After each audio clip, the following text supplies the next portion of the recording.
freak out there. You can't handle the truth. You can't handle the truth. What do all men with power want? More power. My name is luca-zanna. I was an Italian by birth, and I became an American by choice. Our lives and freedoms are in danger. This is not a dream. If you're listening to this broadcast, you are the resistance. All systems go. Welcome to Love, Guns, and Freedom. We're not afraid. Here we go, guys and girls. Another Sunday, another show. You're listening to Love, Guns, and Freedom with luca-zanna on KTOX 1340 AM. And also remember the new station, 104.1 FM. It's pretty beautiful. You know, I like to finally be on the FM. And, of course, also, if you want to listen to the show on the Internet, go to lovegunsfreedom.com. And you can also find out all the past episodes. Now, what's going on? I always say this show, for me, it is more than just a show. It's a tool to try to learn how to defeat corruption, to defeat globalism, the New World Order, to learn from each other, being inspired by each other. That's the idea. That's probably the only reason why I'm still on the air, because honestly, I don't care. I couldn't care less to be behind the microphone. I don't have that type of ambition or desire. Oh my gosh, you want to become the new radio guy? I don't care. But I think this is for me a way to try to reach out other people, not just here in America or Mohave County, but now more than ever around the world. I really appreciate the opportunity through Facebook and also through this show to have met hundreds of new people, friends, and people maybe I will never meet before, but very inspiring, very connecting, very realizing that we have so many things in common, so many challenges, so many also dangers that we are facing as humanity, as free humanity, or what's supposed to be free, against this global tyranny that is upon us. So when I find solutions, I'm the first one to try to share them. And this is exactly the idea of the show. Now, back to local, Mohave County, Arizona.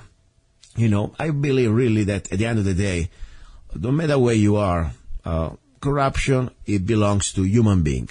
I'm not saying every human being is bad. I'm not saying every human being is corrupted, but it's part of the nature. Then some people, whenever they have a chance to abuse power, they will abuse that power. Whenever they have a chance to get away with any type of crime, they will do it if they know that they're not going to pay consequences. It's also free choice, you know. Some people can do the right thing without any supervision, but some people, they will try every time to, let's say, create the condition for corruption. And when corruption, what means? It means also that there is no more a system based on what's supposed to be justice.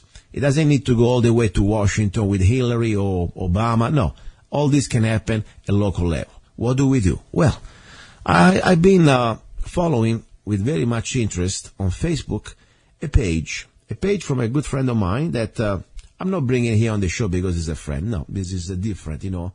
This is about a show that doesn't care about friendship. He cares about facts. So I'd like to bring him on because I really believe this man is been creating an interesting, let's say, interest, curiosity, and also a little bit of fear, in my opinion, among the potential corruption in our county. So his website, it is not a website, it's a Facebook page, is Mohave County Wikileaks. Let's see what this gentleman has to say. By the way, his name is Ed Mack, by one of the owners of Plum Crazy and E3 Arms. Ed, are you there? Yes, I am. Thank you for having me on the show. Hey, perfect. Thank you. Listen, I always excited when I see things that I really see starting from an idea. You know, you told me about that probably a few weeks ago, and then you created this page called, be sure I got it right. What is the name of the Facebook page, first of all? You have also an address. Yeah, it's Mohave County Wikileaks. Okay, so easy to find. And tell me about this page exactly. Why did you create this page? What was your idea, your original goal? Yeah, the reason why I started this page is because during my wife's campaign, I got to know all of the politicians in our county, each and every one of them, and I saw a side of them that the voter and the citizens do not see. And I was disgusted. And I saw things that, I'm not even going to go into it right now. But being that I saw that, every night after the campaign, campaign day, we'd come home and I say to my wife, I go, Corey, what an honor to be elected. What a privilege to be elected. Elected by the people. The people look at you and they vote for you and they trust you and they're going to trust your leadership. And I'm sitting there going, how dare these people? How dare these people act the way they do?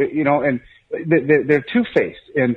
And I said to myself, after the election, after the election happened, I told my wife, I said, I'm going to start this page and, I'm going to speak up.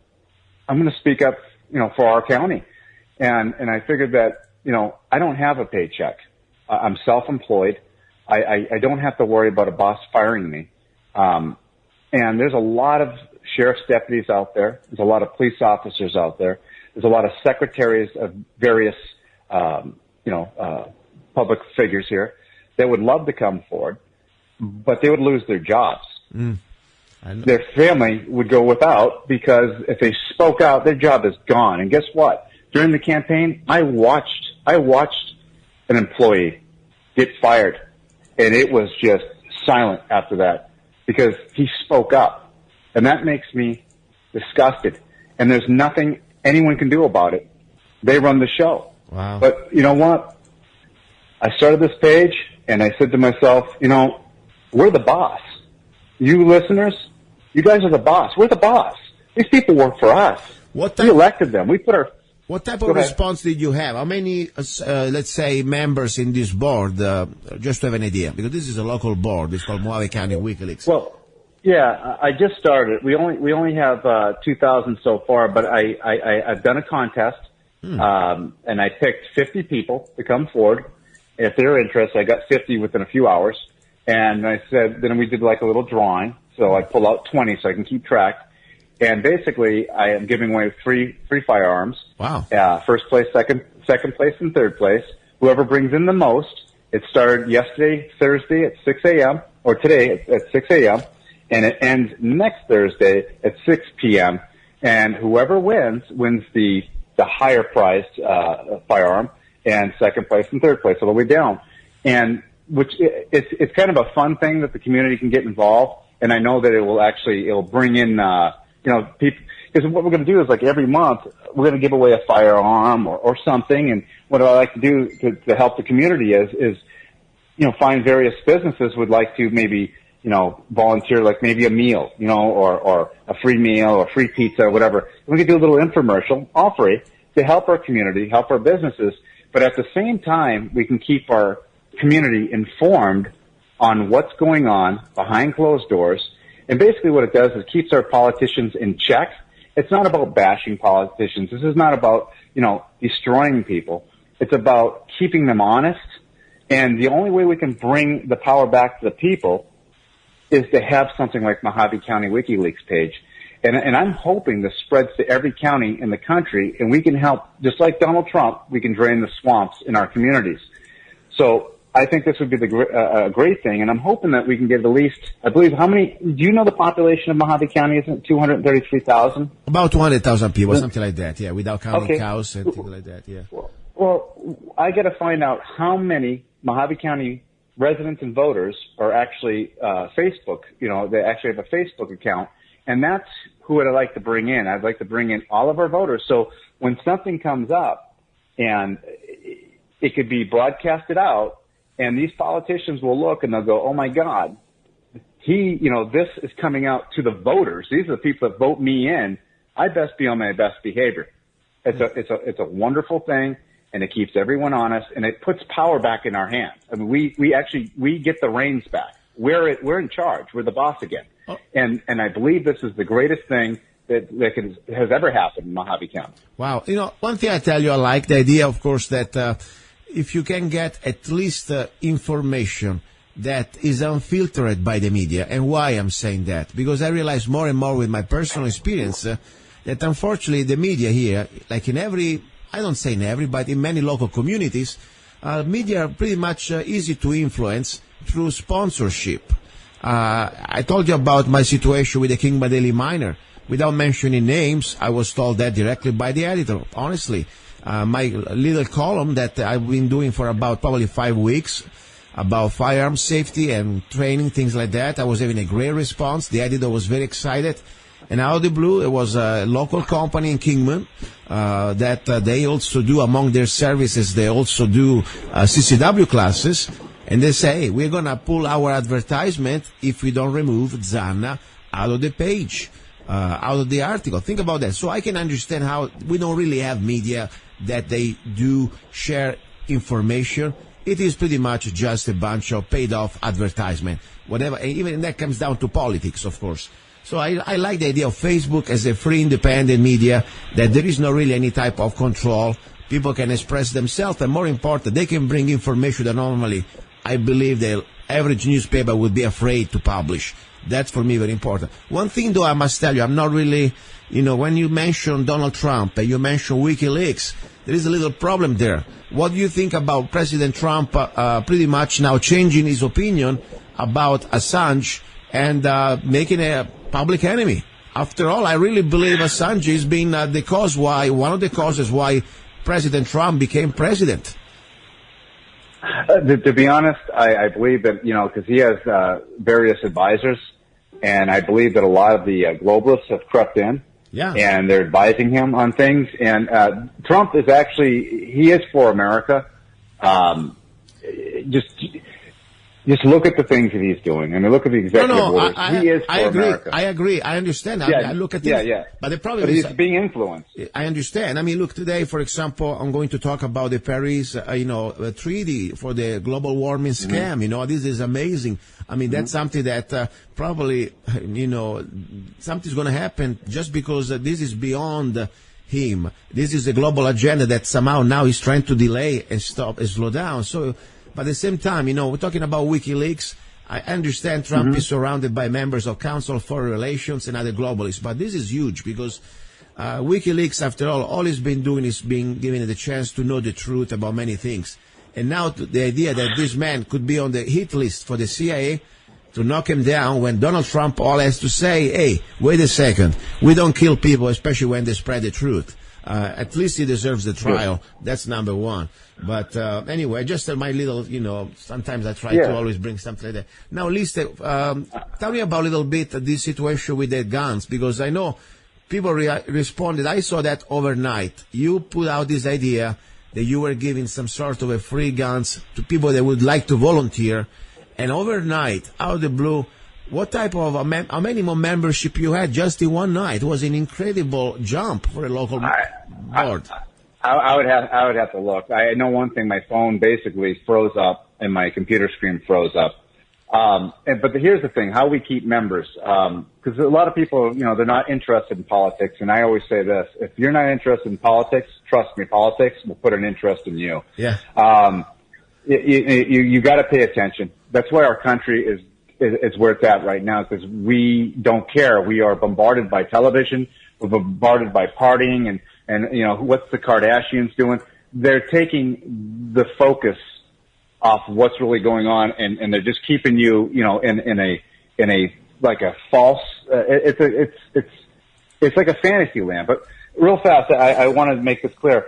If there's anyone listening, very, very important. I have a P.O. box.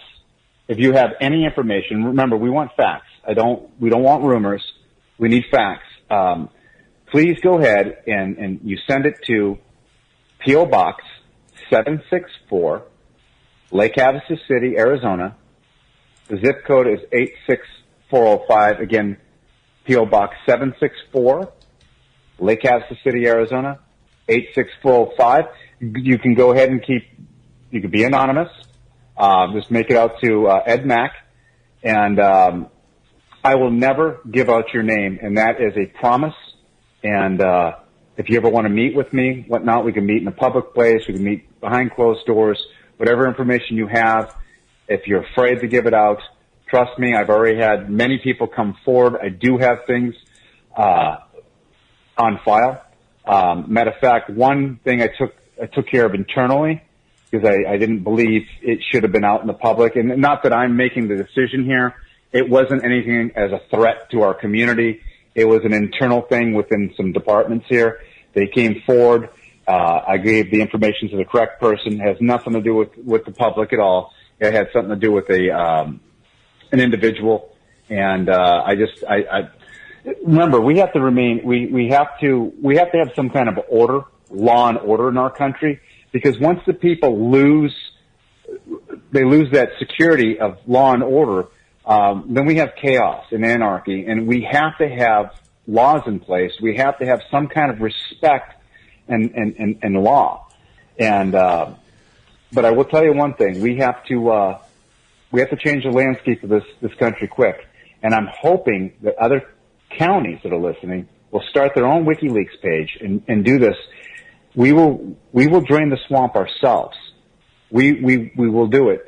And just a real quick, I'd like to add, during my wife's campaign, I had some evidence, and I went to the highest authorities you can in the state. I'm not gonna go too far on this because anyways, I went to the media, the mainstream, which was a liberal media station. Liberal media station saw all the facts. They had it. They said, "Oh, wow." But guess what?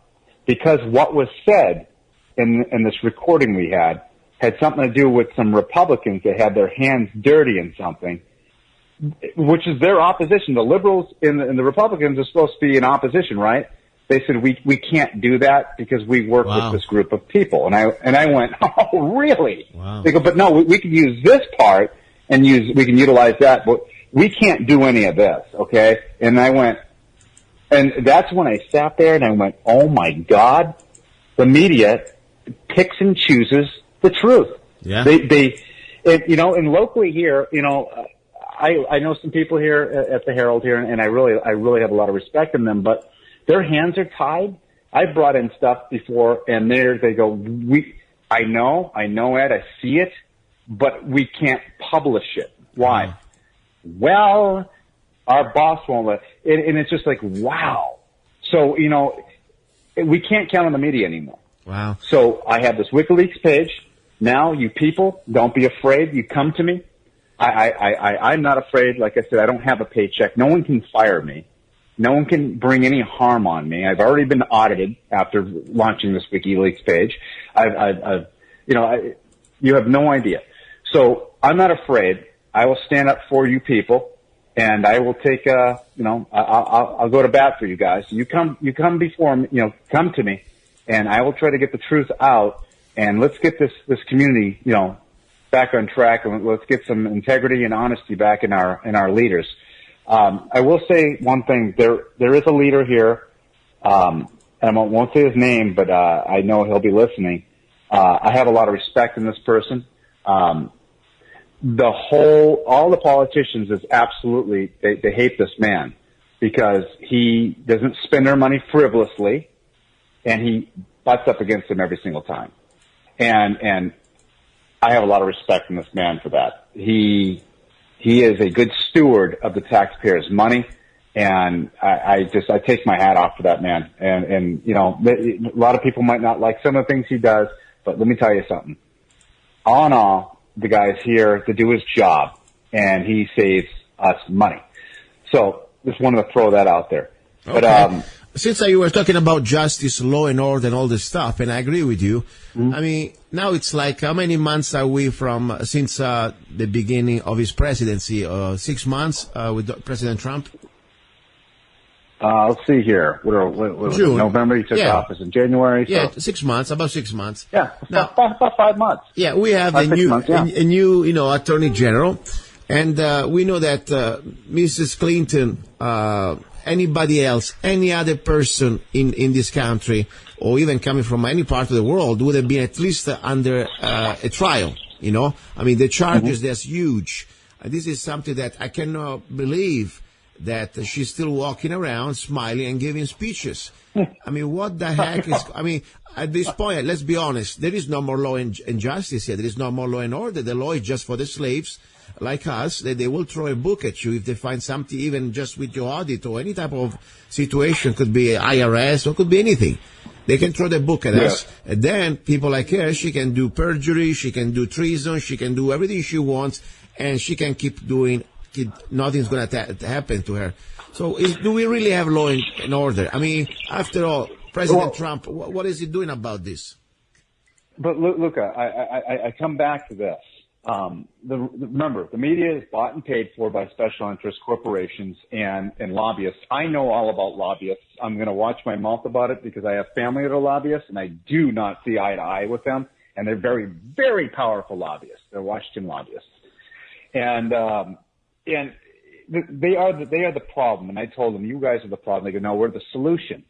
And we have politicians here just in our county. They're heavily influenced by lobbyists and special interests. They have their agenda, and that's it. It doesn't matter what you guys voted them in. They don't care. They do not care what you guys think. It's their agenda or the highway, period. I have seen this. I've witnessed this, and this is what's going on. And my solution is this, you guys. This WikiLeaks page is a start in our county. Maricopa will do it, Pinal County, and Coconino, and goes Pima County, Santa Cruz, all of them. We need to start doing this in our state. It will catch like wildfire. Other patriots will see this, and it'll happen in all the counties. And guess what? The mainstream media, it's already failing anyways. The truth's going to get out there now. Now the truth's out there, okay? Everyone's going to have their own WikiLeaks page. And it matters not what's going on. Now leaders have to prosecute. They have to know why, because their jobs are on the line now. Yeah. We can fire them immediately. We can recall them now. So this is very, very important. It's a very dangerous thing that I just started. Very, very dangerous. But I have enough evidence here that I'm not really worried about it. I have taken a lot of this evidence and I've shipped it off to Boston, some of it to Florida. Anytime I get any evidence, I make a copy immediately, and it's sent out immediately. Wow. So So that's how I do it, just in case anything was ever to happen to me or my family. They know one thing, to just dump it all out. It's just dumped out. And also, if my WikiLeaks page gets taken down, if the community's WikiLeaks page gets shut down for somehow, very simple. It's called. During my wife's campaign, we did mailers, okay? It cost about $20,000 to $25,000, which I'm willing to pay, and I'll send a mailer to our own private website for everyone to join.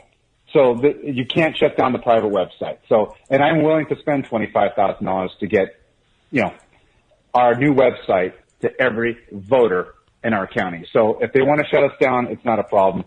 We're not going anywhere. Wow. So this is our fail safety. And what do you think, Luca? I think it's a great start. Listen, this is, as you said, first of all, yes, we need to identify the problem, but then we need to find solutions. Otherwise, if we cry all day and copy and paste, on Facebook the same message with a thumbs up or whatever, it doesn't solve anything. So I think what you're doing, it's incredible because, first of all, it's about creating a true source of information that unfortunately we know the media, I don't care if they are national or local media, we know that through sponsorship and, corruption, they are paid off. I'm sorry, it's true. I saw that with my own eyes, with your own eyes. So I'm not saying that the journalists are bad people, but unfortunately the top management, and more important, the Department of Advertisements, they will pretty much control the source of news they want to put out. Now, I see here on your page, for example, in just a few days, I think in a couple of days, more than 300 people. 262 new people. You are almost now 2,000 members. I mean, this is a local board in a few days. Seriously, now I believe with the idea of recruiting people, giving them an incentive, you could reach at least 10,000 people.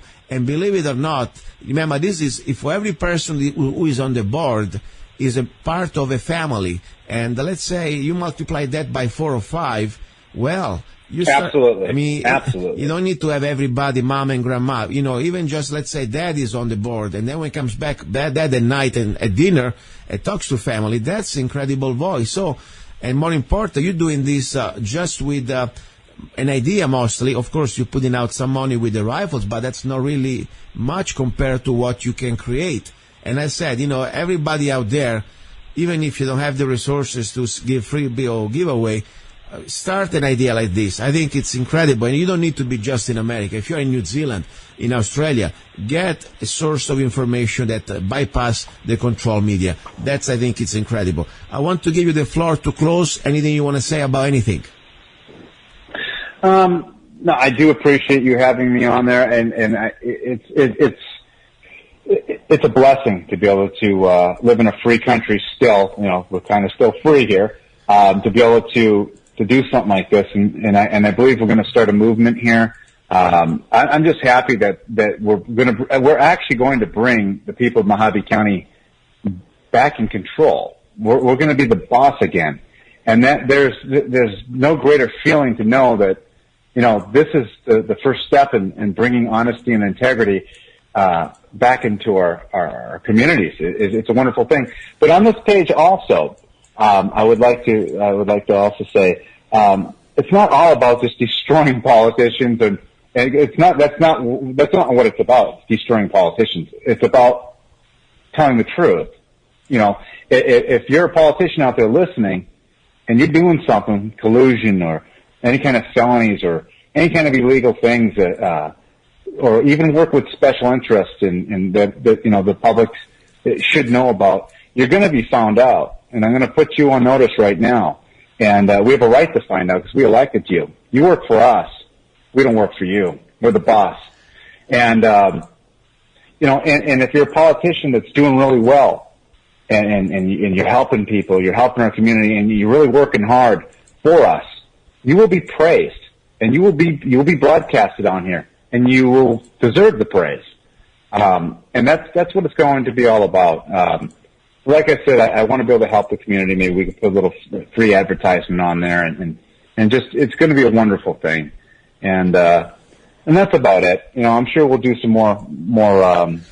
Next time I would like to ask you little bit some updates about also, you know, you have some posts that people can say they're controversial. For me, they're pretty much just straightforward. Mm-hmm. I talk about the same things on the air. Unfortunately, you know, what we are facing here with this part of the problem comes from our government because they are allowing this to happen. I'm talking about this invasion. I mean, this is not just a flux of refugees. This is an invasion calculated by design. We're talking about in Europe. I say people go check it out. Yes. The Kalergi plan. It was planned more than 70 years ago. The complete destruction of sovereignty of each nation. And they were planning to use for this goal the invasion of pretty much what they call now the refugees. They are not refugees at all. They just open the gates of all the part of the southern world. It is not just the, let's say, Syrians or whatever. It's all Africa. And you know what? Their goal is to create a new race. I'm not saying that. This is Mr. Kalergi wrote in the book. And guess what? All these globalists right now, like, for example, the Prime Minister of Germany, the Merkel, she won a few years ago, 3 years ago, she got awarded the Kalergi the Kalergi prize. This is the prize for the globalists who believe that we're supposed to have no borders and we're supposed to become all one race, of slaves, of course, because that's pretty much what they want us, with no rights. So this is part of the plan. Yes. You are very vocal. I like that. You're not afraid, because I tell you, not many people I know that they have the type of you know, just courage. That's what it is. Because it's not just, they say the things that you say here, if you were saying in Europe, with the laws that they have in Europe, and not having a First Amendment, you would be sued, and more important, you will be also fined by the government. And if you don't pay that fine, absolutely, you will be arrested. The same things happen for example, the very famous actress Brigitte Bardot. That she wrote a letter to the editor. It was a very polite letter about how France is being invaded by a Muslim overreach without control. And guess what? She had to pay 16,000 euro of fine, otherwise she would go to jail. So, what do you think about really what the politicians are doing here? Because it seems like they are part of this plan, at least most of them, many of them. Well, I don't believe like our local politicians are part of the plan. I think what's going on here is we have political correctness. You know, what happened is the progressive globalists, what they have done is anyone who stands up and says anything about this refugee crisis is immediately going to be labeled as a racist, Islamophobe, xenophobe, intolerant. And these are communistic tactics, basically, to keep your mouth shut. Because here's the thing: there's a video. If you go to Mohave County Wikileaks and scroll down, I think about 7 to 9 videos. Within 3 days, I got 5,157 views, and that's locally in Mohave County. And I basically put our politicians on notice. And in that video, I explained to them. I said, people, please, you need to call, Sonny Borelli, Regina Cobb, John McCain, Jeff Flake, Paul Gosar, Paul Mosley, and Doug Schuster, our sheriff. And you need to give them a call and tell them that they need to touch on this subject, because I'll tell you what, this refugee crisis is a manufactured crisis. If you look at, what's his name, John Branham, our ex-CIA agent, our ex-CIA director, he converted to Islam, and he was under Obama's reign. And basically what that guy did, this is what I believe, they destabilized the region in Syria. And InfoWars just showed the other day that the actual German government is actually shipping these people in, saying that they're refugees and they need help, but they're actually just throwing them on boats and bringing them over there. Wow. And it's to destabilize the region. Yeah. They're doing it here. The problem is with America, we have firearms. And from day one, I've been in the gun business for a long time, and I've watched our politicians and these school shootings and all this stuff, everything to take our firearms away. The Fast and Furious. My company was involved with the Fast and Furious. I witnessed ATF agents walk into my building without warrant. I watched them take all my records without warrant. Wow. I saw the cover-ups. I've had free agents come to me. They moved them in different places in this country, and they took their laptops. The Justice Department, Eric Kohler, took their laptops and gave them new ones and gave them cushy jobs and moved them away from this area because they were what is it called? They were backtracking all of the stuff that they were doing. They were, if you remember, all the mainstream media during Fast and Furious, they kept saying that it's the border dealers, America's guns, they're causing all this violence at the border. It was all manufactured, the whole thing, to get rid of our gun rights. Once we get rid of our gun rights, we become like England. And now look at England, look at Germany, look at Sweden, look at France. They're bombarded by refugees. They've taken over. I mean, Sharia law is there. Exactly. You can't even speak out against that. And it's coming here in America. I agree. No, this is exactly, we are the last hope for humanity, I really believe, because once America is gone, everything else is gone. Listen, I have another guest, but at least I want to thank you for everything you're doing, and I'm glad. I hope you can inspire more and more people out there, because now, you have, my opinion, shown what can be done with no excuses. With no any type of knowledge. You don't need to be a scientist or a professor or a journalist. Just start, open your own WikiLeaks, local WikiLeaks Facebook page, and more important, try to get people to find the news, to create the information, and confront the politicians with this information that normally nobody wants to talk. So this is powerful, and I think now more people doing that. I don't care where you are, we have a beginning. And more important, what I like about you, many people, they have nothing to lose, okay? Because after all, guess what? Some people don't have nothing to lose, so it's easy for them to say, let me do something, but they don't do it. Well, when I see somebody like you, that you built your own life, your career, that is your business, and, these bastards out there, they can make life miserable.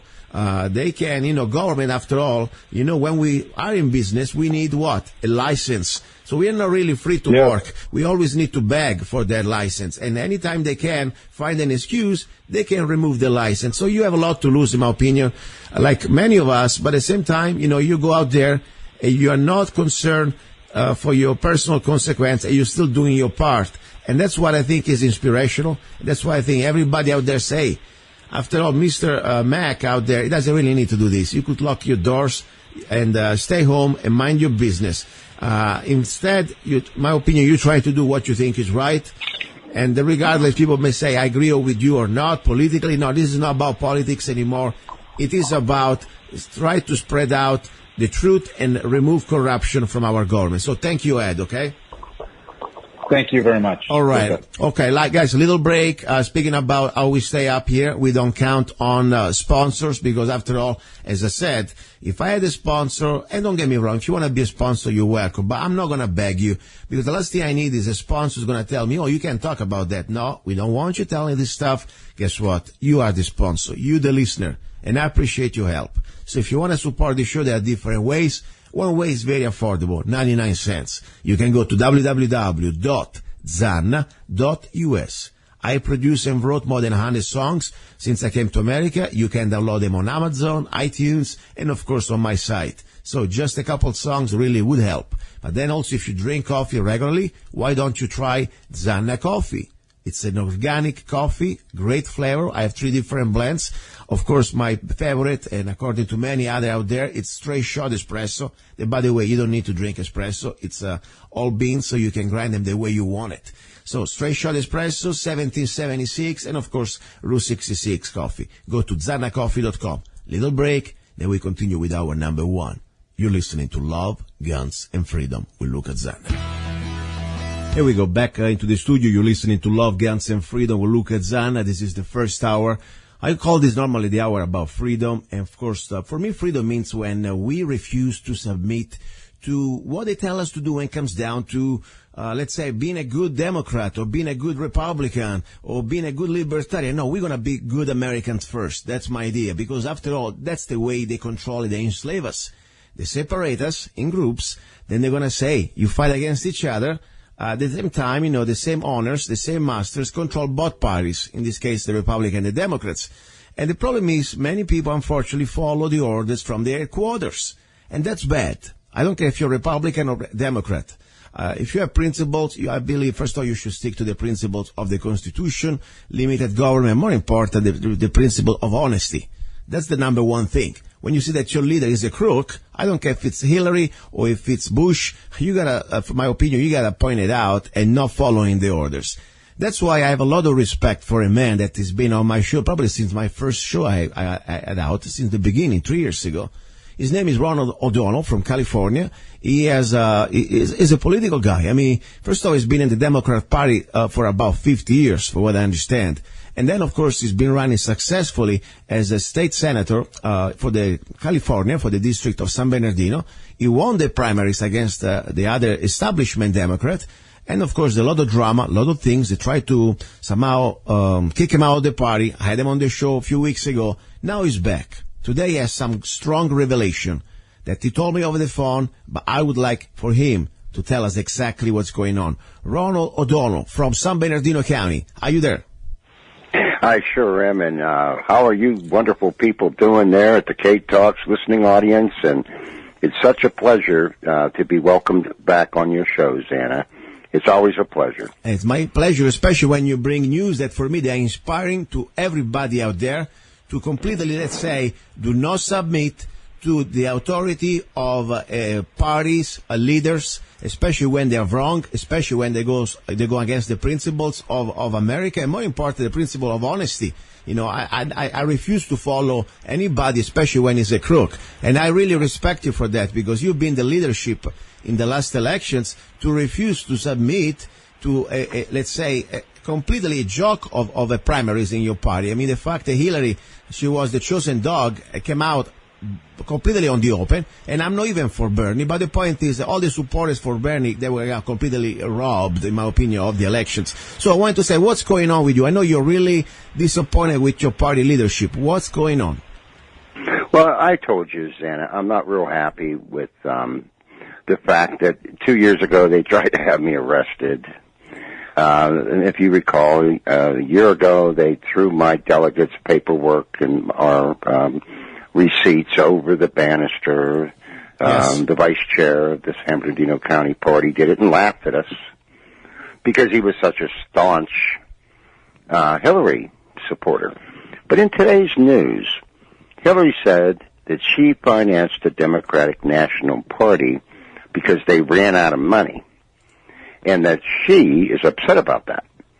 And I'm going, okay, so she put up $100 million, but where did she get that money? And here we go. I've been saying it on your show. Yeah. It's coming from the Middle East. It's coming from the black Muslims. I found out that the Bernie movement, they're calling it our revolution, stems all the way back to the black Muslim party of Jesse Jackson, all the way back in the 80s. That's who they are. They infiltrated the DNC at the top with, Middle Eastern money. And I don't mean like less than a couple billion Middle Eastern money. I'm not talking chump change. The number 2 person in the Democratic Party nationally is Keith Ellison. I told you he was a black Muslim. I told you I thought he was going to actually get in. But as I looked further, and I see the progression, they call it the progressive Democrats. Who are they? What is progressive? So I looked it up. That's the Jesse Jackson Progressive Party, black Muslim party. Now we have Democrats, lawyers, and they say, I'm a progressive Democrat. And they don't even know what they're talking about because they haven't done the research. It's just a, term that they're using that they feel that they'll go ahead and get the support of anyone listening, because everybody needs to be Democrat and everybody needs to be progressive nowadays. But they don't use the real, true, actual words. Black Muslim Party. So what has happened, I found out, is that the Black Muslim Panther Party has successfully infiltrated the Democratic Party on a national level. He's now the vice chair. And in California, I almost made it to be the chair of California. But Eric Bauman won by 60 lousy votes out of 4,000. It's that close. So our state is really way off base. And that's why I'm going to have to resign from the Democratic Party at the hearing that I'm having in 10 days. What? I've already got my paperwork prepared. I'm just telling them, no, I don't seek the endorsement of the Democratic Party. I'm not a communist. I'm not a black Muslim. And even like Nancy Griffith standing up there today with the head of Donald Trump saying that, she was offended because she's being taken down by white, old, male people. That would be me. Wow. That's what she said on the news. Watch it. That's you guys amazing. watch it. I gotta find. Remember she got a picture of Trump holding, his neck cut off. Yeah. And she's holding his skull. Yeah.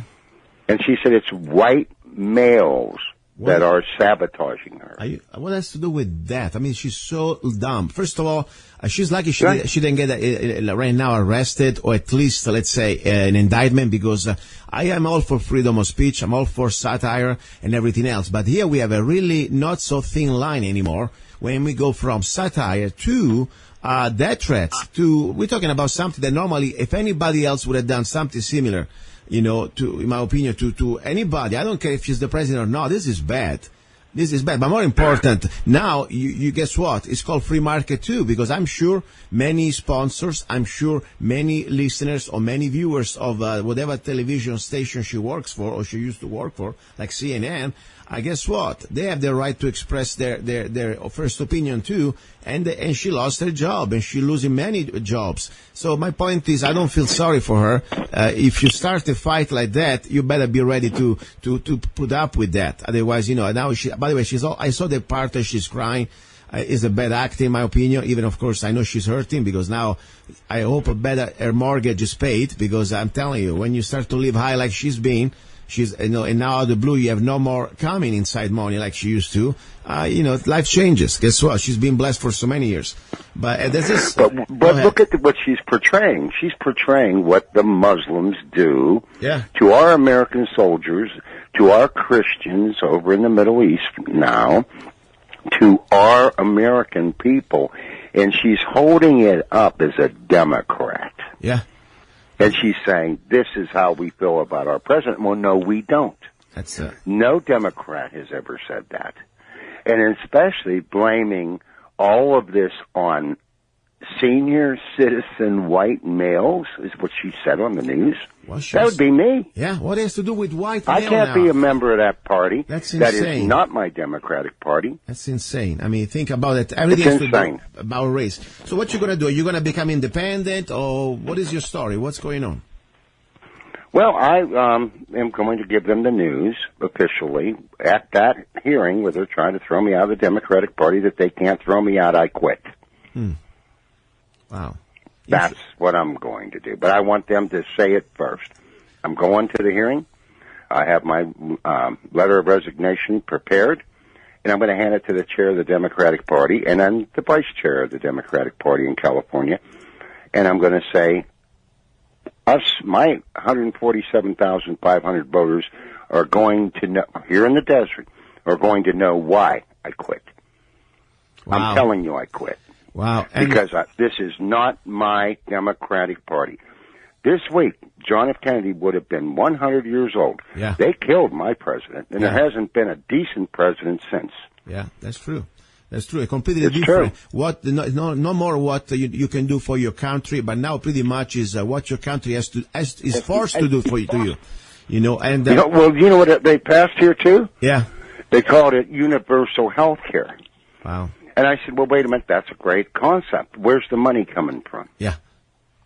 Well, that's not universal health care. And here's the warning to the listeners, and here's what I want you to know. Yeah.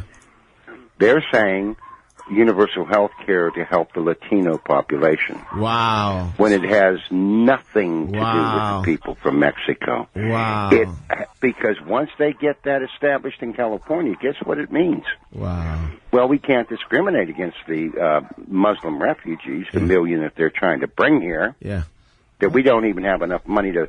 We have 45,000 homeless Americans in L.A. County alone. We have about 500,000 across the state. And what, we're going to bring 600,000 refugees from the Middle East that want to do what Kathy Griffin just depicted on TV.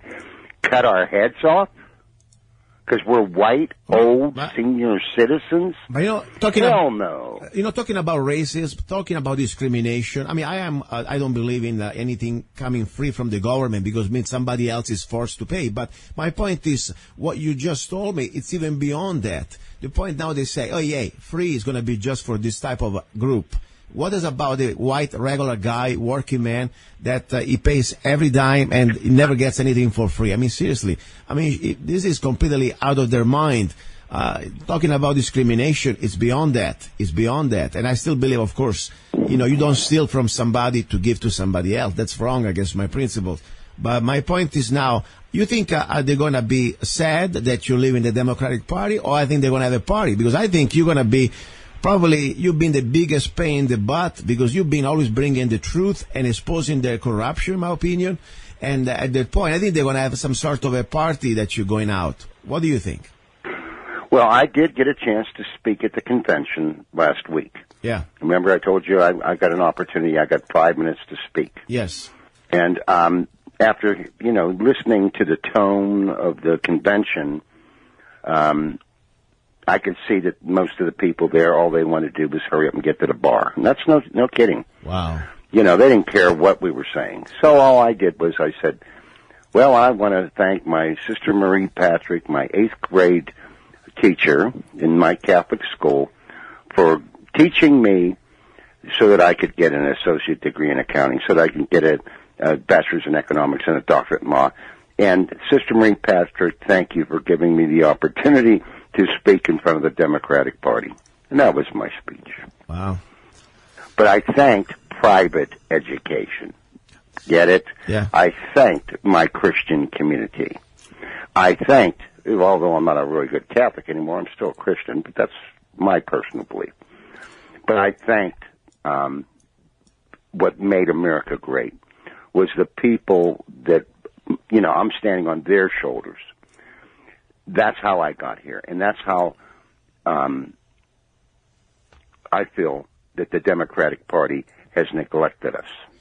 Question: They don't even mention it. Are you going to have future plans for political, goals, or you're going to just say, "I'm done now. I'm going to go back home"?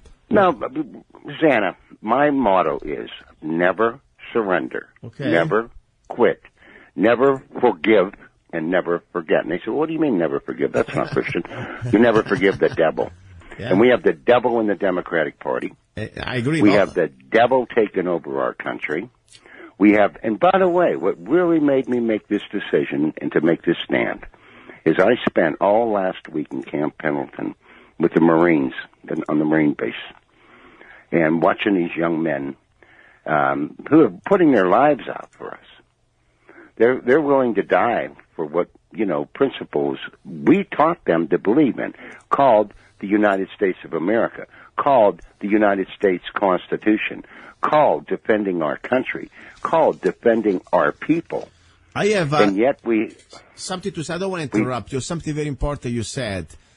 First of all, I want to be sure before we finish the hour that what you're doing today, what you've done today, the fact that you're speaking up against the corruption and you say, you know what, at that point, this is no more my party, and we need to understand that these parties, they've been created to divide us.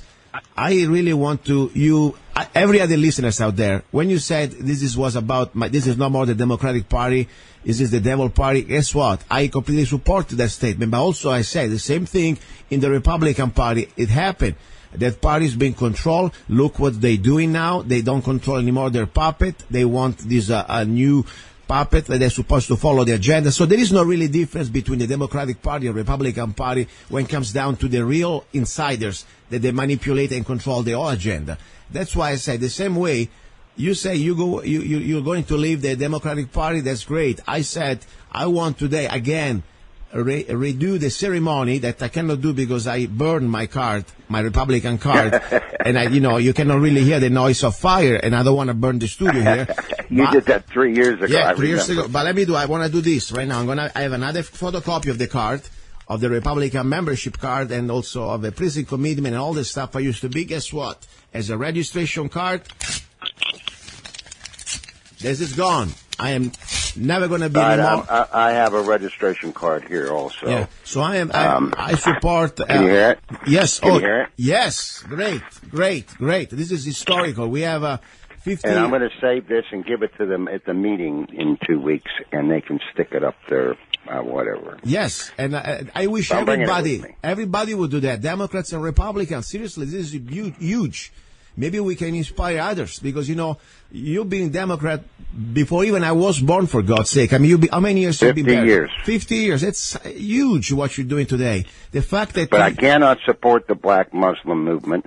I cannot support people standing in the streets chanting, what do we want, dead cops? When do we want them now? That is not my Democratic Party. Yeah, and also the fraud, that part, and also when you have, very well, an insider like a Hillary, that no matter how many billions she had from, foreign sources, she's completely been betraying the party itself, and like a bully, really, stealing the vote from you. And that's, for me, beyond everything else. So I really admire you for what you're doing today, to set the example for many other Democrats out there. And in my little part, I say, hey, Republicans, we gotta wake up and do the same, because it's time to stop to follow these bastards that just because they put their R in front of the registration card, they're more important when you go to vote. They don't give you any other options. Yeah, we have an option. It's called do not follow their orders ever. Look what they're doing now even to Trump. And by the way, I'm not a Trumpy, but I tell you, I see when... I'm not either. I voted for him, but exactly. I'm not a Trump nutcase. Yeah, when he does something right... I respect him because of one thing.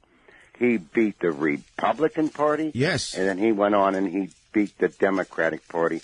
And he's keeping his word. Yes. Which is unusual in the last 25 years. I agree. And one more point, if you don't mind me just adding. Go ahead, for please. the listeners. One thing that's happening that these black Muslims know is that our entire party, our leadership, are octogenarians. I'm talking about Maxine Waters, and I'm talking about, Dianne Feinstein, whose husband got $1 billion contract for the, Amtrak. They're all multi-millionaires. They're 80 years old, just like Hillary, but they won't go away. When are they going to quit? I mean, 2018, most of them will be dead in 2 years. If not, they'll be hospitalized, but they'll still run. Yeah. Why? Why won't they let it go? They've defeated us for 50 years in the name of being Democrats here in California. Yeah. Yeah. And they won't go away. Yeah. Let us alone. We're not trying to be divisive. We're just Americans first. I said that a long time ago. Well, that's offensive to these people. I agree. Look what they're doing. They're doing the most asinine things, universal health care with no money. Yeah. That's only going to bring a couple more million people from South America, Central America, Mexico, China, the Middle East, here to this country. Yeah. Let me tell you something about Trump. The money? Well, one thing I'm very proud of what is done yesterday, or it's going to be a few days ago. exactly when his speech, and more important, the fact that he maintained his word when it came down to the Paris Treaty for this global warming fraud and to completely destroy our economy, and more important, to have a foreign international group of unelected people to dictate the conditions of how we can live our life, how we can work, how we can, and the fact that he said that, let me play, maybe I have a second here before we close. I don't know if it's too long, but my point is, he said, I'm here to completely, I represent the people of America. More important, he said, I think the people of your state. Is that Pennsylvania, I guess? Pittsburgh, Pennsylvania? What did he say? That's where I'm from originally, Pittsburgh, Pennsylvania. Proud Pittsburgh Steelers fan. Yeah, not to represent the people of Paris, okay, or the world. That's no. That's great. I've never been to Paris. No, I'm talking about President Trump. When he said that was the most beautiful thing I could imagine. That was powerful. And I'm telling you, that's why I really believe he at least is trying to stop this globalism that, by the way, both parties, the elite of both parties, they are corrupted and they are pushing it. I mean, the Bushes, the Lindsey Graham, the McCain, they're all for this New World Order globalism. They're corrupted with Middle Eastern money. I've been saying that for 3 years. When I first said it, it was kind of hard to believe. Yes. But I'm going to read a statement right now. Here's the new statement from the black Muslim, Mr. Ellison, who I said was going to probably be the head of the party. He wound up being vice chair. Here's his statement. Wow. There's a new spirit running through the Democratic Party, Mr. Ellison, the black Muslim said. We're coming out strong. We're knocking on every door. We're a coast-to-coast and everyone in between party. We're involved in all these things. Whereas before we might have been too focused on the presidential primary, now we fight these things every single day and everywhere so that there is a new way of moving forward, and it's winning politics. And I'm going to add, he didn't put it on here, and turn this United States of America into a communist country. Wow. Let me listen. Unfortunately, time is already out, but this is huge. And I want to know, whenever you come back from the meeting, that you will give officially your resignation. I want to know, I wish somebody would take an audio or a video of the comments. I would love to hear that. Okay? And please, but I'm not going to surrender. No, you won't. And you know that you have some surprise. I don't want to talk about it today. I want to probably focus maybe on the next show. We're going to have more time, and I want to know new plans, continuing the fight, not anymore for what I heard in your state, but maybe trying to bring it all the way down to Washington. Let's leave it like that. When they attacked white senior citizen males, right now on TV, today, Kathy Griffin holding another white senior citizen male's head up, beheaded, that would be Donald Trump.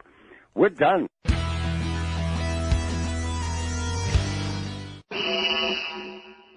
Don't tread on us. Do you want social justice?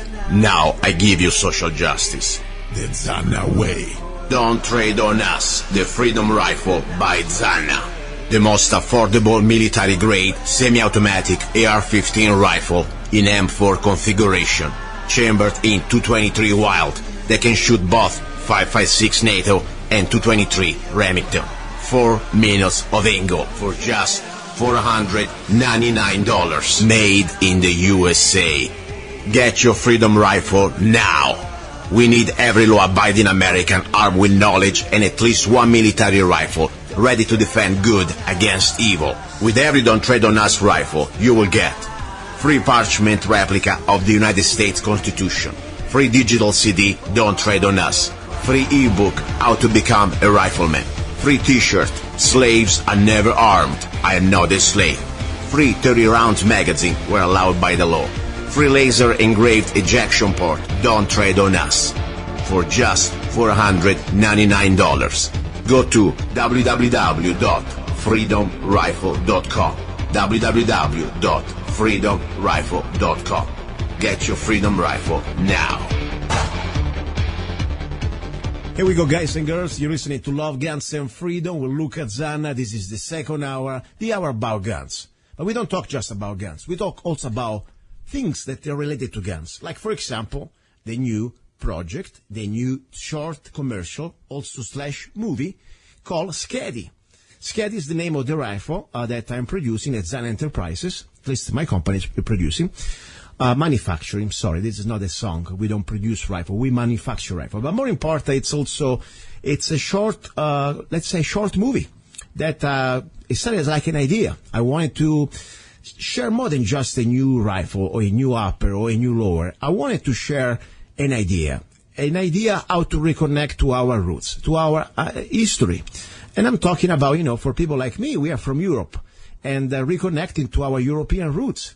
But it's not just about roots. It's reconnecting to our humanity. I don't care where you're from. The bottom line, I really believe that we've been domesticated. We've been by design castrated, chemically, also mentally. And we've been almost, we are now a new species. We are slaves. Don't get me wrong. They've always been slaves during history. But now it's a more sophisticated way. Through brainwashing, to chemical. I talk about this during the show. Chemically, they can castrate you. They can fill you up with hormones. And you're not going to be anymore a man. You're going to become something that totally, you didn't want to do maybe. But my point is, what has this to do with the rifle? Very simple. SKADI, the new rifle, dedicated in, let's say, in respect. Even, of course, I'm not religiously connected to that. But I like the idea of what the, let's say, Nordic religions have, when it comes down to principles that they are, for me, very important. Many people talk about asatru, maybe don't know what asatru means, but regardless, I like the idea that people are supposed to have honor. Honor, courage is something that I don't care where you're from, should be part of your humanity. And so that's the idea. And, SKADI was this goddess from the Nordic part of the Europe, Sweden, Norway. That she was also connected to the idea of the goddess of winter, of hunting, and of course also just revenge. I just like the name and I like the idea, and I say, you know what, I want to create a rifle, at least starting with the upper, that is going to be named SKADI. From there, things got even better. I like history. I like to learn about culture from around the world, and I love, by the way, Nordic culture. I really do. Even I'm from Italy. That's fine, but doesn't mean that I don't like it. I love it. So at that point, I really got into it, and I wanted to create this short movie. More important was a short commercial. Then, of course, I met my friend Charles Black. That, I believe in coincidence. It's not a coincidence. I believe things happen for a reason. More than a few weeks ago, he invited me. Say, hey, look, why don't you come up, stop by? I got some salmon for you. And he told me that already a few times. He goes out to Alaska, he fish, and he got, by the way, the best salmon I ever had. Great. Thank you, Charles. And the bottom line, I said, let's get there. And he decided to show me, wow, look, what I do now. I do video and short movie, stuff like that. He helped me out with this little short production of my little trailer, me shooting the upper SKADI. And by the way, you can also find out on ar15shop.us. So from there, I said, wow, Charles, you got a lot of great, little hardware, and also you have the passion and you got the skills. Why don't we do something more than just shooting a rifle? Why don't we create an idea? Why don't we also somehow share this concept? Awaken the warrior in you, SKADI. And from there, now it's becoming almost a real movie. Now, let me get Charles on the air, because we've been very busy the last couple of weeks at least, preparing the production of this short commercial, of this short movie, looking from everything, locations and the storyboard, and more important, the actress. She doesn't really need to talk, but she's the one that she will represent SKADI. She will look like SKADI. And there is a lot of work and preparation, and we take a lot of pride when we do things. I know Charles is like me. That's why I like to work with him. He's not a slob. He's not just, he doesn't stop at the first one. He wants to do it the best he can, and I like that. Charles, are you there? Yes, I am. Luca, how are you doing? I'm all right, my friend. I'm all right. So, listen, it's exciting. For me, this is really my first little project / movie production. Even, of course, I'm trying to do a commercial here, but we are doing also a little short movie. And I'm excited that we are doing it together. Yes, we are. We are doing it together. That's great. I really think I'm already, I like the feeling. I like the vibe. It's a small team, of course, a small crew. Me, you, and Brian so far, and it's working great. I like that. And now we found the actress. Did we? Yes, we have. We have found Miss Dango, and she's going to make a great asset to this production. Yeah, I really believe everything happened for a reason. I believe that. I don't believe much in circumstances. Sometimes we think it's a circumstance, but there is a lot of more than we think. Now, we're looking for SKADI, People think, okay, she must be blonde. She must be somehow, looking like a Nordic woman. That's true. But I really believe this lady, she's a young lady, she looks more than just another bimbo, another blonde. She's very charismatic, and she's almost from out another planet. Am I right or wrong? I mean, does she look like almost not human? Oh, you know what? You're absolutely correct on that. We could have searched for years in some of the biggest places, had the best special effects teams, and we never would have found a person with this unique of a look. Yeah. I mean, there are a lot of, by the way, we have a lot of great looking ladies that we were very humble, at least I was very humble to even see they came and to send us emails. They also joined for the meeting, and they were very good looking women, blonde, whatever you want to think, but they were in SKADI, in my opinion. I mean, she's SKADI. Oh, yeah, she is definitely SKADI. Unfortunately, I had a bunch that I would have really loved to have worked with, but the look that this one had everything that I felt we needed to bring out the Nordic goddess of SKADI. Yeah, and I can't wait. By the way, I know that this week, next coming week, we have scheduled a photo session. They will start to, first of all, decide, start to trim down to the focus down, on the different outfits, the different, I don't want to call it costume because this is not like a show for the costume. They're real dress that, we put a lot of pride, especially me, researching. For example, we got from Sweden that little tunic with the apron. What do you think about that from Green Frost? Do you like it? Oh, I absolutely love it. Their products, getting it from true craftsmen that are still practicing the Viking ways. All of them believe strongly in the Norse mythology. It's their lifestyle. So how could you not get a product that is authentic, especially one coming directly from that culture, that all their ancestors, that's what they made. Exactly. It's just Go ahead. It's the perfect outfit. Yes, I like that. As I said, they're not just there to pose. These people, they really go out there and they live it. They live in these little small villages. I mean, they recreate history. Now, beside that, it is more than just an outfit. Of course, we try to recreate also the story, the message. As I said, it's not just about selling a rifle. It's about almost a spiritual journey, in my opinion, of many of us to reconnect to who we were before, we became what we are today. The fact that now many people in Europe, they forgot their identity. They forgot their history. They forgot their roots. And they're getting lost. And more important now, look what's happening right now in general around the world. The men, even the women, but mostly the men, they're pretty much now being pacified.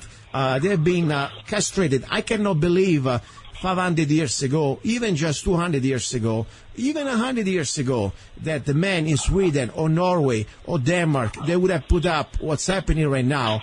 Even in Italy, the invasion of their country, the raping of their women, and politicians out of control, they open the gates of hell. Don't you think maybe there's something that really we need to try to tap into that? Because that's my goal, is try to wake up the rest of humanity to find their freedom, and more important, to find the warrior spirit in themselves. What do you think about this message? Am I crazy? Maybe I should, Oh, no. You're not crazy at all. In fact, that's what drew me to doing this project with you so much. For me, on my level, it's not just what's happening in Northern Europe. It's happening all over the world. And history has shown that it used to be that everyone had the warrior spirit in them. When your culture or your country was at risk, everyone would take up arms to defend not only their country, their families. Now, you have less than, they call them 3%ers in some places, but there's less than that. It's less than 2% that are still warriors that will still stand up to protect their families, to protect their country, to protect their culture. It's happening all over the world. It's falling apart. Nobody has a warrior spirit in them anymore. Yeah, this is true. And as I said, I really enjoy, by the way, for me, it's a new journey, it's a new challenge. I'm not really into producing a movie, so, even just normally I write songs. And I find this very funny because it's almost, like, as I said, whenever I write a song, I sit down, I'm by myself, I got my guitar, nobody bothers me, just one person. Now, we have to deal with, of course, more than one mind thinking together. And then we have to deal with the actress. And we know very easily, without getting into names, how it's easy to find the wrong personality and everything could become a nightmare. instead of something fun. And I think so far we've got blessed with this young lady. I think she has a great attitude, in my opinion. Don't feel bad on that level. I have another short film I started last year. Yeah. We had about 2 more days to film, and I had one actor up and quit on me, and then the other one caused a bunch of drama, and now I have to refilm the whole thing again this fall. Wow. So I've got hundreds of hours invested. So this, you know what, whether it's someone small doing these small indie films, these independent films like myself, yeah, or even in Hollywood, they'll get through halfway through a movie on a $500 million budget, and then they'll decide they're going to change the main character, and they go back to filming it all. Wow, interesting. So it happens. Okay. Anyway, so far I really enjoy the feeling to produce this one, to even spend time together. It's been great, productive, and as I say, a lot of pride. You know, whatever we do, I like the way you work. You know, you don't stop at the first time. You try to make it always the best you can. I like that. You got a great attitude, and I think also our new lady. By the way, I would like to interview her pretty soon. The new SKADI. We will do a photo shooting this week, so we can show to the public the way she looks, and also some of the outfits that we have, and it's going to be interesting because also I would like to have her probably maybe even in the movie she doesn't need to shoot. Maybe she wants to learn how to shoot. That would be great. Oh, absolutely. You know what? Honestly, I would invite you, even though you are part of this production, and if you weren't, I would invite you to come out and do an interview with her on set when we're filming. I think that's a great idea, honestly. Thank you for reminding me, because I'm going to be there anyway, and why not? Let's do a nice interview to her, and then we can put it together with a photo shooting. That would be great. Very good. Listen, talking about guns and things like that, I was going to ask you some questions probably. You know, we have the second hour after all, the hour about guns. I know that, by the way, you created like a page on Facebook regarding SKADI. Do you have... yes, I... Give me the page. Okay, right now, the page, I just created a Facebook page. Mm-hmm. So, of course, Facebook and their wisdom just assign a bunch of numbers. So I'm going to make it very, very, very easy to find this page. You can go to SteelRainProductions.com. Okay. SteelRain Productions.com, and under films, I am going to have a link directly to SKADI's Facebook page. Very good. And by the way, another way, now if you go to Facebook, if you put SKADI, SKADI, I was able to find it pretty soon. I don't know, maybe because just I like it, the page anyway. So that would be interesting. All right, listen, and any other questions or any other point you want to bring it out regarding this production that, by the way, is connected to the rifle? After all, I want to remind, yes, this is the second hour. We have a new creative way to promote gun culture. It is not just advertisement or paying ads. No, I want to create a story. I want to create a message. And hopefully people will understand when you buy this gun or you buy the upper or even just the lower, by the way. I have now... Let me explain a little bit what's going on here. If you go to ar15shop.us, ar15shop.us, I have 2 parts already for sale. The first part is the upper, ready to go next week. It's going to be $390, complete with a free rear and front sight. They are made in the U.S., by the way, the sight, flip sight, made in the U.S., and also comes with free shipping. $390 with the rail, like 15 inches rail, the mod rail, whatever they call it. I think it's a pretty good deal with free shipping. What do you think, Charles? Oh, absolutely. So it's a good deal there. Ben, I also, I can sell you the lower. I normally do separate. You know, you buy the upper and then you buy the lower or vice versa, because I don't sell you the all rifle. I'll sell you upper and lower. There is the SKADI lower, that is an upgraded version of, Plum Crazy Generation 2, and it comes with a very unique, expensive stock. Normally, the stock itself, just to let you know, it is cost about $99, and I tell you exactly, it's called the mod stock, SOP mod stock. The stock normally on Brownells, I saw the same stock for sale for $99, and I sell the complete lower with improved stock, improved pistol grips, and with a lifetime warranty, and with a unique trigger group and trigger fire control all made of polymer with lifetime warranty that self-lubricates itself. You don't need any oil, anything. And this is stronger than the average aluminum spec. We ran over this lower over about 10,000 pounds or 11,000 pounds Humvee on the asphalt. No even a scratch. All the other aluminum they banned. So anyway, the bottom line is we got this lower for like $169, complete and free shipping. So that's another good deal that I offer. Of course, we need to ship to FFL dealer. This one must be shipped through the FFL dealer. So bottom line, we want to give you an incredible rifle, upper and lower, for a great price. But more important, we would like to reconnect to your warrior spirit in any one of us. Any other thing you want to talk about? Anything, especially for the coming production of SKADI, Charles? No, not a whole lot I can say because we're going to be submitting it to the film festivals. Wow. So can't say a whole lot until it's run the circuit at the film festival. We definitely are going to have the trailer, which is going to also be / your commercial. Okay. So outside of that, I'd invite everybody to follow the Facebook page. That way they can see all the behind-the-scenes photos and videos we put up. Yes. And other than that, we're just going to have some fun with it. Yes. And, I want to say something because I really like to have a positive attitude. I see sometimes, things happen for a reason. And, as I said, I will never mention the names. But when there are people that for some reason, we found out that they weren't part of this project. And because they just didn't act professionally. They wanted to be part of the project, but they don't know how to answer. They don't know when to answer. They just pretty much, they go ballistic just because they don't even let you finish a sentence. Guess what? I am pretty happy that sometimes people reveal themselves before the project. Because I never really had that type of opportunity in video, but I used to work in music when I was in Italy, and I used to manage artists. There is nothing worse than to be working with a person that has a creepy personality, or becomes like almost no more fun, can become like a nightmare. Don't you agree with me? Yeah, I have to agree with you.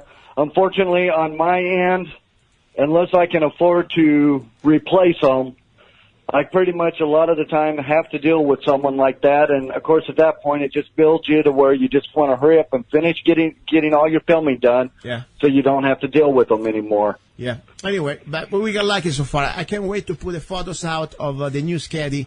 By the way, she's a young lady from Kingman, and I can't believe it. We found her in Kingman, so I was pretty pleased. And thank you also for the Kingman Daily Monitor to put out the nice little press release. That was also very helpful. I really believe that.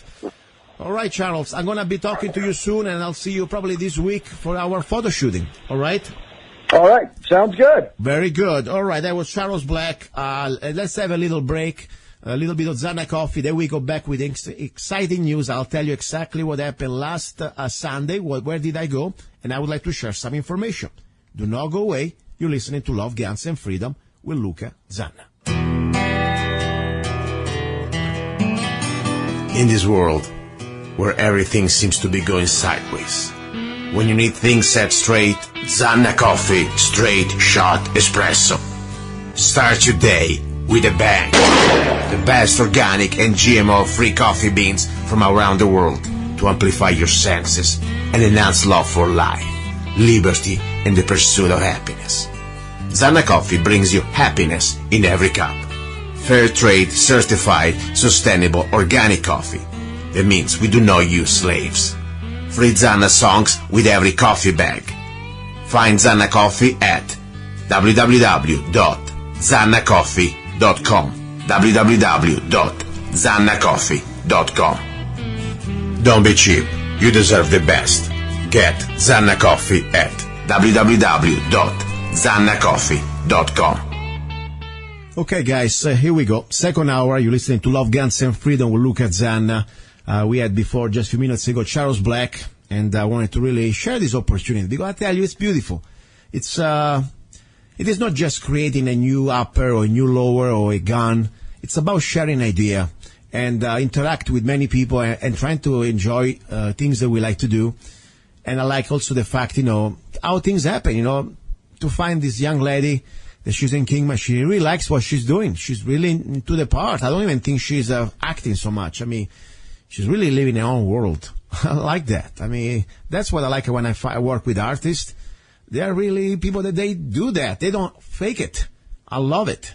Now, besides that part of SKADI and the rifle, I would like to remind you what I did last Sunday, and not because you really should care, but because I would like to share with you, because hopefully I can, try to bring you some information that you may enjoy. As you know, I always go around, try to learn more, and trying to share what I learn. One of the things I like to do, I did my last few months, different certifications to become an instructor in different type of skills. It is not just about being able to shoot a gun. I like to share and to teach how to be safe, how to be proficient with other people. That's my job. I like to really have more people out there that are educated in safety, and more important, also as important, in how to be proficient with a gun. So I became, in the last few months, not even starting in December, I took my certification and I became an NRA certified instructor in handgun, in shotgun, in rifle, in self-defense inside the house, self-defense outside the house, and also I became Chief Range Safety Officer. Wow. Why did you do that? Honestly, because I like to learn. The first thing, because I wanted to learn, was for me. And then, of course, now I like to share it. I do classes. You can go to azccw.us.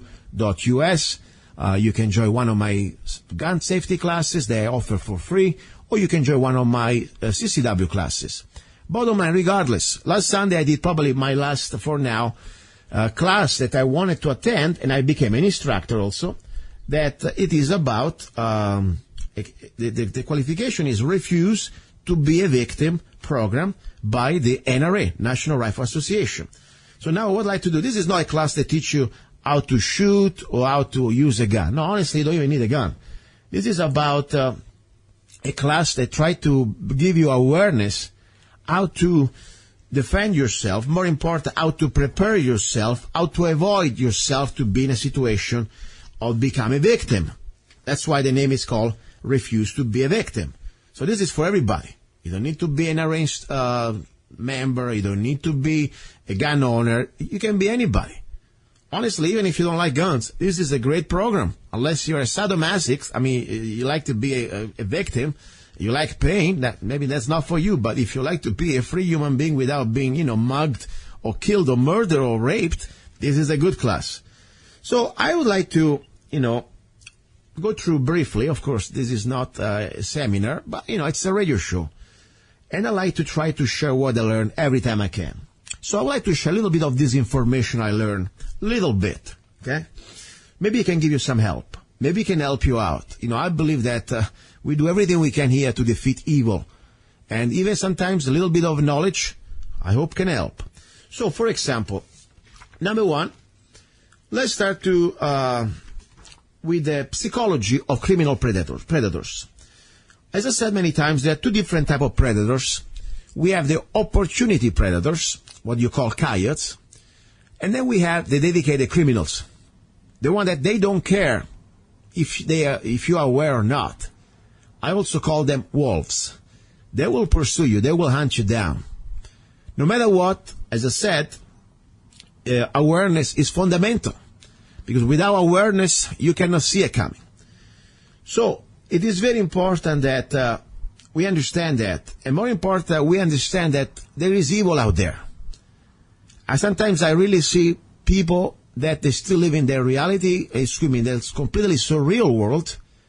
They do not want to acknowledge reality. That's why, they can have all the guns they want, especially ladies sometimes. And I'm not trying to put down ladies, but I know ladies, I know a few friends, they have guns, and they never bring it with them. Oh, it's at home. I don't need it today. Everything's fine. It's peachy. Why don't you even buy a gun? So even guys, don't get me wrong. So that's my point. Acknowledging reality and admitting that this can happen to any one of us is the first thing to prepare. Otherwise, you're going to be completely not even aware. Why should you be aware if you don't believe this can happen to you? So that's my point. We have two different types of criminals, as I said, and we must acknowledge the reality. Now, levels of awareness. I don't want to go too much into the colors right now, but let's put it in this way. We must have at least always a level of being aware of our surrounding without being paranoid. Only that, when you reach that level, you can somehow having the chance to avoid the problem. And this can happen any moment. For example, you get out of Walmart or you get out of your grocery store. If you're completely looking down, holding the grocery bags and not even talking over the phone or texting or whatever, and you don't know what's going on around you, anybody could have the chance, I don't care how many guns you carry on you, but even a kid can come and sneak from the back and point a box cutter and slash you and kill you. Doesn't need to be, Bruce Lee or, some sort of a gunfighter. All he needs to know that you're distracted, you're not paying attention, and bang, you're gone. That's my point. So we have to reach that type of level of awareness. Now, I want to talk about level of awareness, and more specifically, probably the next show, the 5 levels of color awareness, more specifically. But now I want just to give you this. And by the way, right now I'm not even teaching you anything. I'm not even following the NRA program or how to become a victim. I want to be clear that this is just my reinterpretation of what I learned, or some of the things I learned. Because if I had to go through the NRA official program, that would be much different. And I had to probably make you, I don't even know if I could say that over the radio. There's so many things you must follow. So I'm not telling you their program. I'm telling you some of the things I learned, some of the things also I incorporated through their program. Now, mental conditioning. As I said last time, probably we talked about it. There are many things you can do, or several options you can do when you are confronted by a criminal. 1, you comply with the criminal and be passive. Sounds good? Not really. Sometimes can be a tactical move. For example, somebody has a gun pointed at your head, and you're not exactly, Chuck Norris or Bruce Lee, or you know any type of martial arts. You better be smart and don't play the hero. Momentarily play the game. By the end of the day, you never surrender. The moment that you surrender, and you follow the criminal, let's say you're a woman, they say, come with me, come in the truck, come in the, in my car. You know pretty much your stats, the statistic that you are going to make it alive is going to be almost slim to none. That's what now the FBI is telling us. Years ago, they used to say, yeah, play a game and do whatever they tell you to do. Now pretty much it's all different. Now they tell you, hey, fight back. The moment that you're in their car, in their control, you have the biggest chances to die or to be killed. So that's the point. Never surrender. Now, and then I would call it at point fight.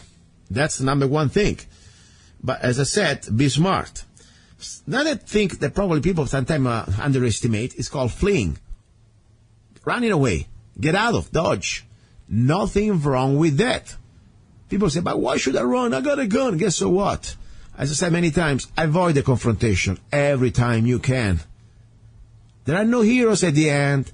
There is no music with grand finale. Nobody's going to open the bottle of champagne and put you on the big screen and say, yeah, bravo, you saved the day. No. Save your life. And avoid that confrontation every time you can, because the best case scenario, if you make it alive, you have to face police, maybe you have to face a prosecutor, maybe you have to go in front of a judge and jury. Maybe. Is it worth it? No. Of course, if you have to save your life or an innocent life, you have no other options, you do what you have to do. But if you have a chance to flee, flee. Seriously. Okay. Now, that's the one is call the attention to the confrontation to try to act help. That's really good. Scream, yell. Do everything you can to to avoid that confrontation. Criminals do not really like to have witnesses. So that's something very important, okay? Now, as I said, I'm not going to tell you what to do. This is your personal call, and only if you are in that situation, you will realize what you have to do. You must follow your instinct and also your skills, whatever skills you have. Must be honest with yourself. Do not start to create some sort of, idea that you under stress, you will perform better. You will become faster. You will become more accurate. You will become stronger. It doesn't happen. Normally in the gunfighting, there is a rule. 50% rule. 50% rule. What does it mean? When you are shooting under stress, not at the range, I'm talking about real under stress, you could perform, I say you would perform 50% worse than your best day at the range. Why? But normally when you're at the range, nobody's shooting at you. Paper targets, do not shoot back, do not run, do not hide. And, after all, you're having fun. It's a little different when somebody really tries to stab you or shoot at you and is moving. And maybe you got hurt. So adrenaline and different chemicals in your body, they're going to make it much more difficult to even perform as good as you were. That's why you got to really focus on at the range to be the best you can be and to be as tough as you can with your training to simulate reality. So that's the bottom line. So one thing I wanted just to add. Now, this is not about shooting though. It's about awareness, how to avoid this confrontation. Remember something about the instinct. We have an instinct. That intuition is pretty much something that every human being has, like the animals. After all, we are a little bit animals too, right? So we have the natural instinct. Something's not right. Guess what? If something is not right, if something tells you that something is not right, maybe you're right. Maybe the instinct is right. At least I know for me. Every time I was thinking, maybe this is not right, and thank God I follow the instinct. So follow the instinct. It's better to be a little cautious than being killed. That's the bottom line. Now, you don't want to look like an easy target. Beside awareness, that of course is very important, when a potential criminal see you, that you are scanning around the environment, you're not just looking down, you are aware, you're not going to be easily taken off guard. That's a good start. But also when they start to look at you, that you are not anymore like a victim. Remember, wolves exist because of sheep. The point is, if you act like a sheep, you will attract wolves. If you act like the victim, you will act aggressors. So start to act like,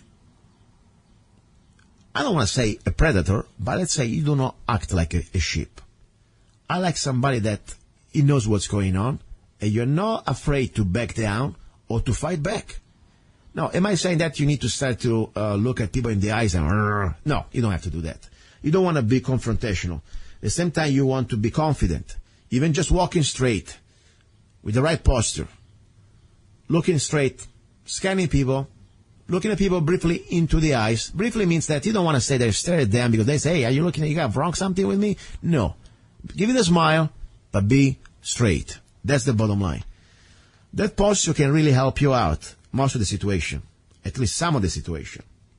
Now, different scenarios. For example, using a ATM, automatic teller machine.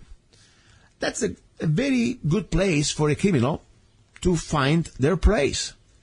If he was a lion, that would be the place like where you go, where normally the animals go to drink, at the river or at the pond. That same story in our society, the ATM. That's where you go get your money. It's a dangerous place. So how do you do that? First of all, if you can avoid it, period. I mean, go to the bank, go inside the bank during business hours. But if you're so desperate, you need the $20, whatever cash you need, you know what? You don't even need to go to ATM anymore. You can go to a grocery store, and many of them, most of them, almost all of them, they have the cash back. Maybe you pay a little fee, sometimes not even that. You go buy something, a bottle of water, and then you get cash back. So that's pretty good. Try to avoid that. Because you know very well, the moment that you are into ATM, you are in some situation that people, depends on the type of ATM, depends on the type of bank. It can be very dangerous. They can also, sometimes the ATM, they're inside the building, and they cannot see through their windows from outside, so they can ambush you. Yeah, they have cameras. Guess what? The camera, what is going to do when you're already dead? So not really that good, okay? That's one of the most dangerous places, in my opinion, that you should avoid. Now, walking around. Well, normally we don't walk very much in this society, do we? Normally we drive. But in some places you still walk. I mean, I don't walk very much where I live. I live in Mohave County, Arizona, If I walk around the desert, that's different, or in the mountains. When it comes down to be around town, I don't walk. But in case you have to walk, let's start from the basics. First of all, when you walk on the street, always face oncoming traffic. Why? First of all, you don't want to be hit by a car. Do you really trust so much the people driving behind you? Maybe, let's say for a moment, they were distracted. They were playing, their cell phone or whatever. Or they fall asleep. Hey, you don't see it coming. If you walk towards the same direction of the traffic, not gonna see it. But if you walk facing oncoming traffic, at least you have a chance to see what's going on. But more important, or as important, let's say somebody wants to try to kidnap you. Well, they're going to have life a little more difficult if you walk facing oncoming traffic, because you will see that car, you will see exactly who is in the car, you see if it's a car, maybe it could be a minivan, it could be a truck, and more important, the time that they stop, the time you keep walking, you have an edge, you can get out. Instead, if they come from behind you, it's going to be too late probably. You're not going to be in proactive mode. You're going to be in a reactive. Wow, I need some coffee here. Can I get some coffee here, please? Zanna coffee, of course. Okay. I have my helper bringing me some Zanna coffee right now. I appreciate it. Thank you. By the way, if you need Zanna coffee, that's very nice of you. I appreciate you taste it, you try it. It's organic, the best organic coffee you can ever try. Go to zannacoffee.com. Now, all right, back to this. So this is very important. Now, if somebody starts to out of the blue, let's say driving a car, pull over, hey ma'am, or hey, I need some help. Guess what?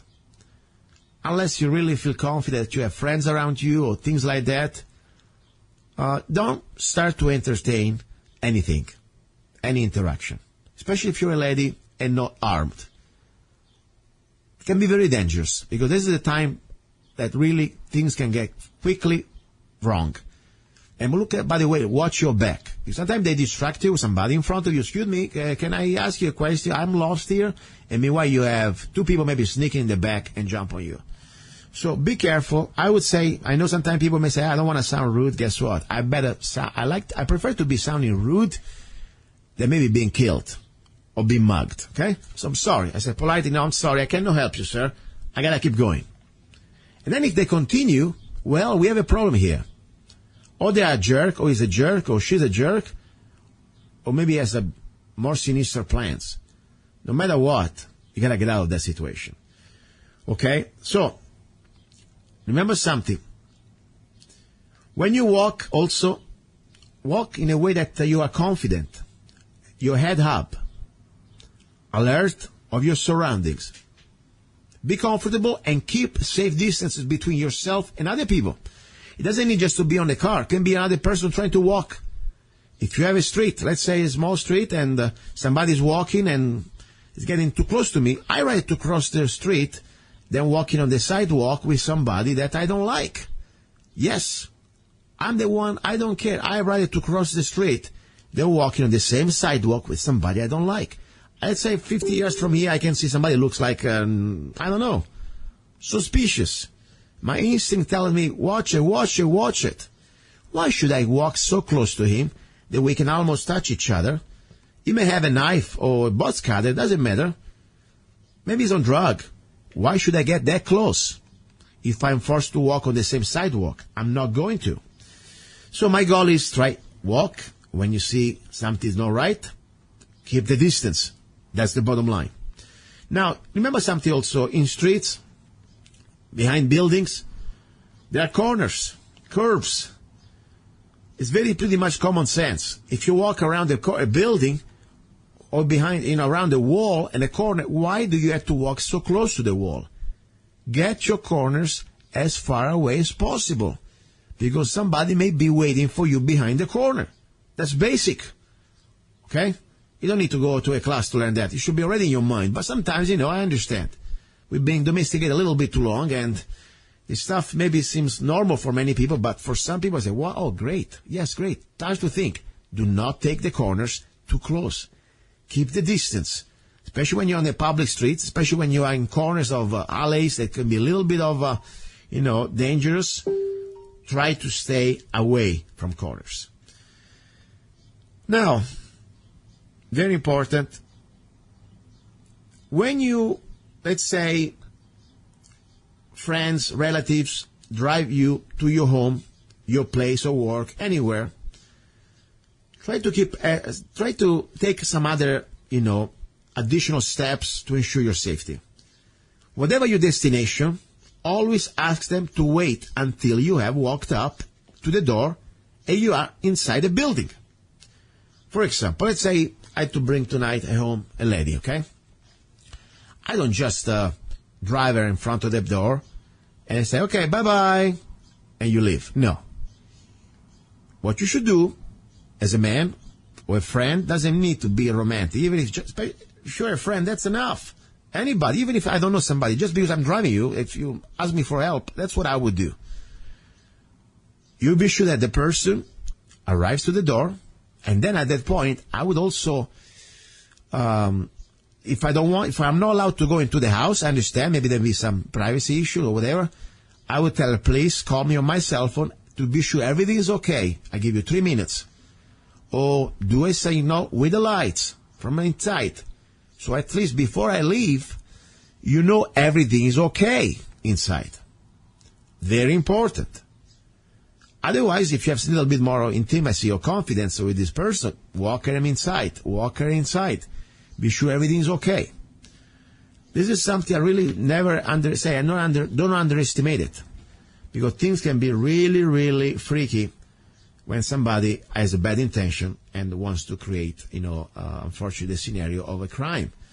Especially for ladies, unfortunately, there are stalkers out there. Now, other situation. Also, try to be very cautious when you enter or approach hallway, corridors, parking area, where normal lighting is not functioning. I mean, many criminals, just to let you know, believe it or not, they take the time to remove bulbs in some situation, like at the elevators or, public streets too. They don't even need to remove the bulbs. They need just to shoot them down with a slingshot. They love darkness. So try to do that, okay? Try to do that. Another important thing, very important, elevators. If you're in an elevator and someone, appears that it looks weird, don't feel shy to get out as soon as possible as you get a chance. More important, let's say you call the elevator opens the door, and you see somebody you don't like. Don't feel like, oh my God, I'm going to offend them or offend her. Just say, okay, whatever, this is not just don't go in, don't get in. As simple as that. And if you're already inside the elevator, get out. Do not press the stop button. That's the last thing you want to do, to be trapped with somebody inside, a criminal inside an elevator. You don't want that. The simple thing is to get out as soon as possible. Okay? Even if that's not your floor, doesn't matter. Get out. That's the bottom line. People say, wow, should I live like a paranoid person? No, this is not about paranoid. This is about being prepared, using your brain now so you have some sort of much more preparation. You don't need to think so much when things may happen. That's why. Using buses and subways. I say stay away from buses and subways anyway. Some people live in big cities like New York or whatever. I'm sorry, guys, you're stuck with that. I remember when I was in Italy, I hated buses. I hated subways. I had to fight every time because I know it was for me just, when I see gypsy stealing people money, in front of you, tourists being stolen their pockets, and you see that, you can't just be silent. The best thing you can do is start screaming. And then you start maybe chasing them down. I mean, this is bad, seriously dangerous. Danger. But if you have to take a bus or a subway, this is the most important point, that you must be super alert. Because unfortunately, they're going to be on you, probably skin to skin. They're going to, it's terrible, disgusting. You're going to smell their breath, and most of the time it stinks. Trust me. So, I always say, when I'm on the bus, when I used to be on the bus, first thing, I want to be close to an exit, and I want to have one of my back, I want to have a wall, in this case, one of the bus walls on my back. I don't want to be surrounded. I don't want to have my back exposed. That's the one thing I like to do. So if you can stay close to an exit and put your back close to the wall of the bus or the train, doesn't matter. Especially when everybody has to stand up because there is too much crowd. It's very dangerous. Somebody can stab you in the back, get your pocket, and run the next exit. They do that. Then, more important, of course, I would never put my pocket in the place that they expected. The pickpocket, they put it exactly, in the back of your wallet, in the back of your pants. That's the worst place. Normally I do, I don't carry cash, but if I have to, I have like a $20 or pieces of one, something like that, and put in your wallet. You keep your money in completely different place. That I don't want to be descriptive because normally I keep in a place that nobody really can reach unless I get naked. There are different bags you can use. You don't need to put them on your skin. But my point is, let's say somebody wants your wallet. Okay, man, no worry. Let me give it to you. So you open your wallet and you throw that pieces of cash, whatever $20 you have, on the floor. On the floor. Why? Because at that point, you create also a diversion. The criminal doesn't know how much money there is there, but he needs supposedly to take one moment the attention off you and going to look for that money on the floor. That moment you can run or whatever you have to do if you have to fight back. That's why it's important. Now, very important also, don't keep your important documents like, Social Security or ID or anything, credit cards in their wallet. Their wallet is just for the idiots, just for the criminals, okay? You keep that stuff in your little secret bag that you keep inside your body. That's what I would do. Now, same story, being cautious with purses, briefcases, and wallets. We were talking about that pretty much. So stay and photocopy everything you have in your wallet. Because in case something happens, when, let's say somebody steals your wallet, you can call the credit cards, everything you have there, you can call immediately. Okay? And don't keep your Social Security there, please. That's very lame. Okay? Now, there is much more, by the way.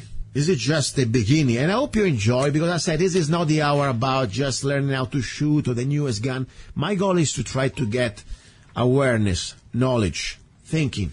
When it comes down to fighting evil, that's what it's about.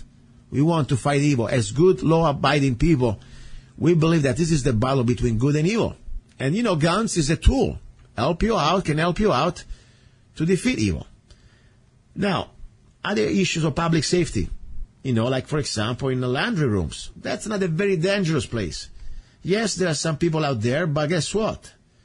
Sometimes in some hours of the day or the night, there is nobody. Yes, there are cameras. Guess what? Cameras is always too late. It is just to videotape the crime. So, first of all, when you go to these places, always bring your cell phone. I say always bring your cell phone anywhere you go. Never leave your children unattended. That's not a very creepy place that children get kidnapped. Don't do your laundry early in the morning or late at night. Because unfortunately, those are the hours that nobody's there. Try to always bring a friend or a neighbor when you go to do laundry. Do it together. Yes, there is safety in number. That's true. Bring also all your supplies in the laundry room. So you don't need to, make different trips. Back and forth from your car, they love that because, you live unattended. It is something that you want to bring everything one time. You don't need to go back and forth to your car. And more important, always report suspicious individuals to the management. Somebody doesn't look right, don't feel bad. At least give the management a message. You don't need to call 911 just because somebody doesn't look good, but at least management is there. It's their job to keep an eye on things. So that's the bottom line. That's very important. Public restrooms. Not a creepy place. I hate public restrooms. Besides, don't touch anything. It's very filthy. But the point is, you must be alert. If you can, always go with somebody, especially if you're a lady. Some places, public restroom, there are places that they mug you. They wait for you. If you see people that they're loitering in the public restroom, leave immediately and go somewhere else. Or call management if there is management at all. Watch for your purse and watch for any other items you bring with you. Never put your purse on the floor. Especially, first of all, it's filthy. Think about it. You go in the bathroom, you put your purse or your whatever you have on the floor. It's disgusting. Somebody can sneak it in, completely, the bathroom, they're open at the bottom, steal it and run. That's the bottom line. Be careful. Lock every time the door. And on the safety issue, when you carry a gun, be sure your gun, of course, it is not in your holster when you go to the bathroom, and be sure you have any place that's not going to fall and make a big noise, or it's not going to fall in the toilet, okay? Now, we're almost at the end. I like to close this one with some basics idea of personal alarms. Yes, there are some little personal alarms, they make big noise. You pull the plug and big noise. Whistle does the job too. It's different ideas. I always say bring at least a little whistle with you. Even if you don't want to bring a gun, I first of all, buy a gun. Don't waste your time with a whistle. But if you really are so stupid, you don't want to buy a gun, or maybe you live in a state that unfortunately you can't have a gun. You cannot conceal a gun because, like California, you have to beg. You must be probably, a friend with the sheriff or with the police chief. Guess what? At least have a whistle. Something. You may have a chance to scream. Your scream is not enough. Making noise can somehow create a situation that criminals may go away. Unless they are psychos, and there are a lot of psychos out there. So that's the bottom line. There's self-defense physical training. Yes, I believe that we are the weapon after all. I don't want to get you the false sense of security just because you take some classes, you're ready to go. No. The best way you should be able to, in my opinion, to face a criminal, it's avoiding it. And the second would be to have a firearm, called the big equalizer for a reason. But when you are very close, a close contact, or if you do not have a firearm, I believe you should invest some time and money in also learning the skills how to use your body as a weapon.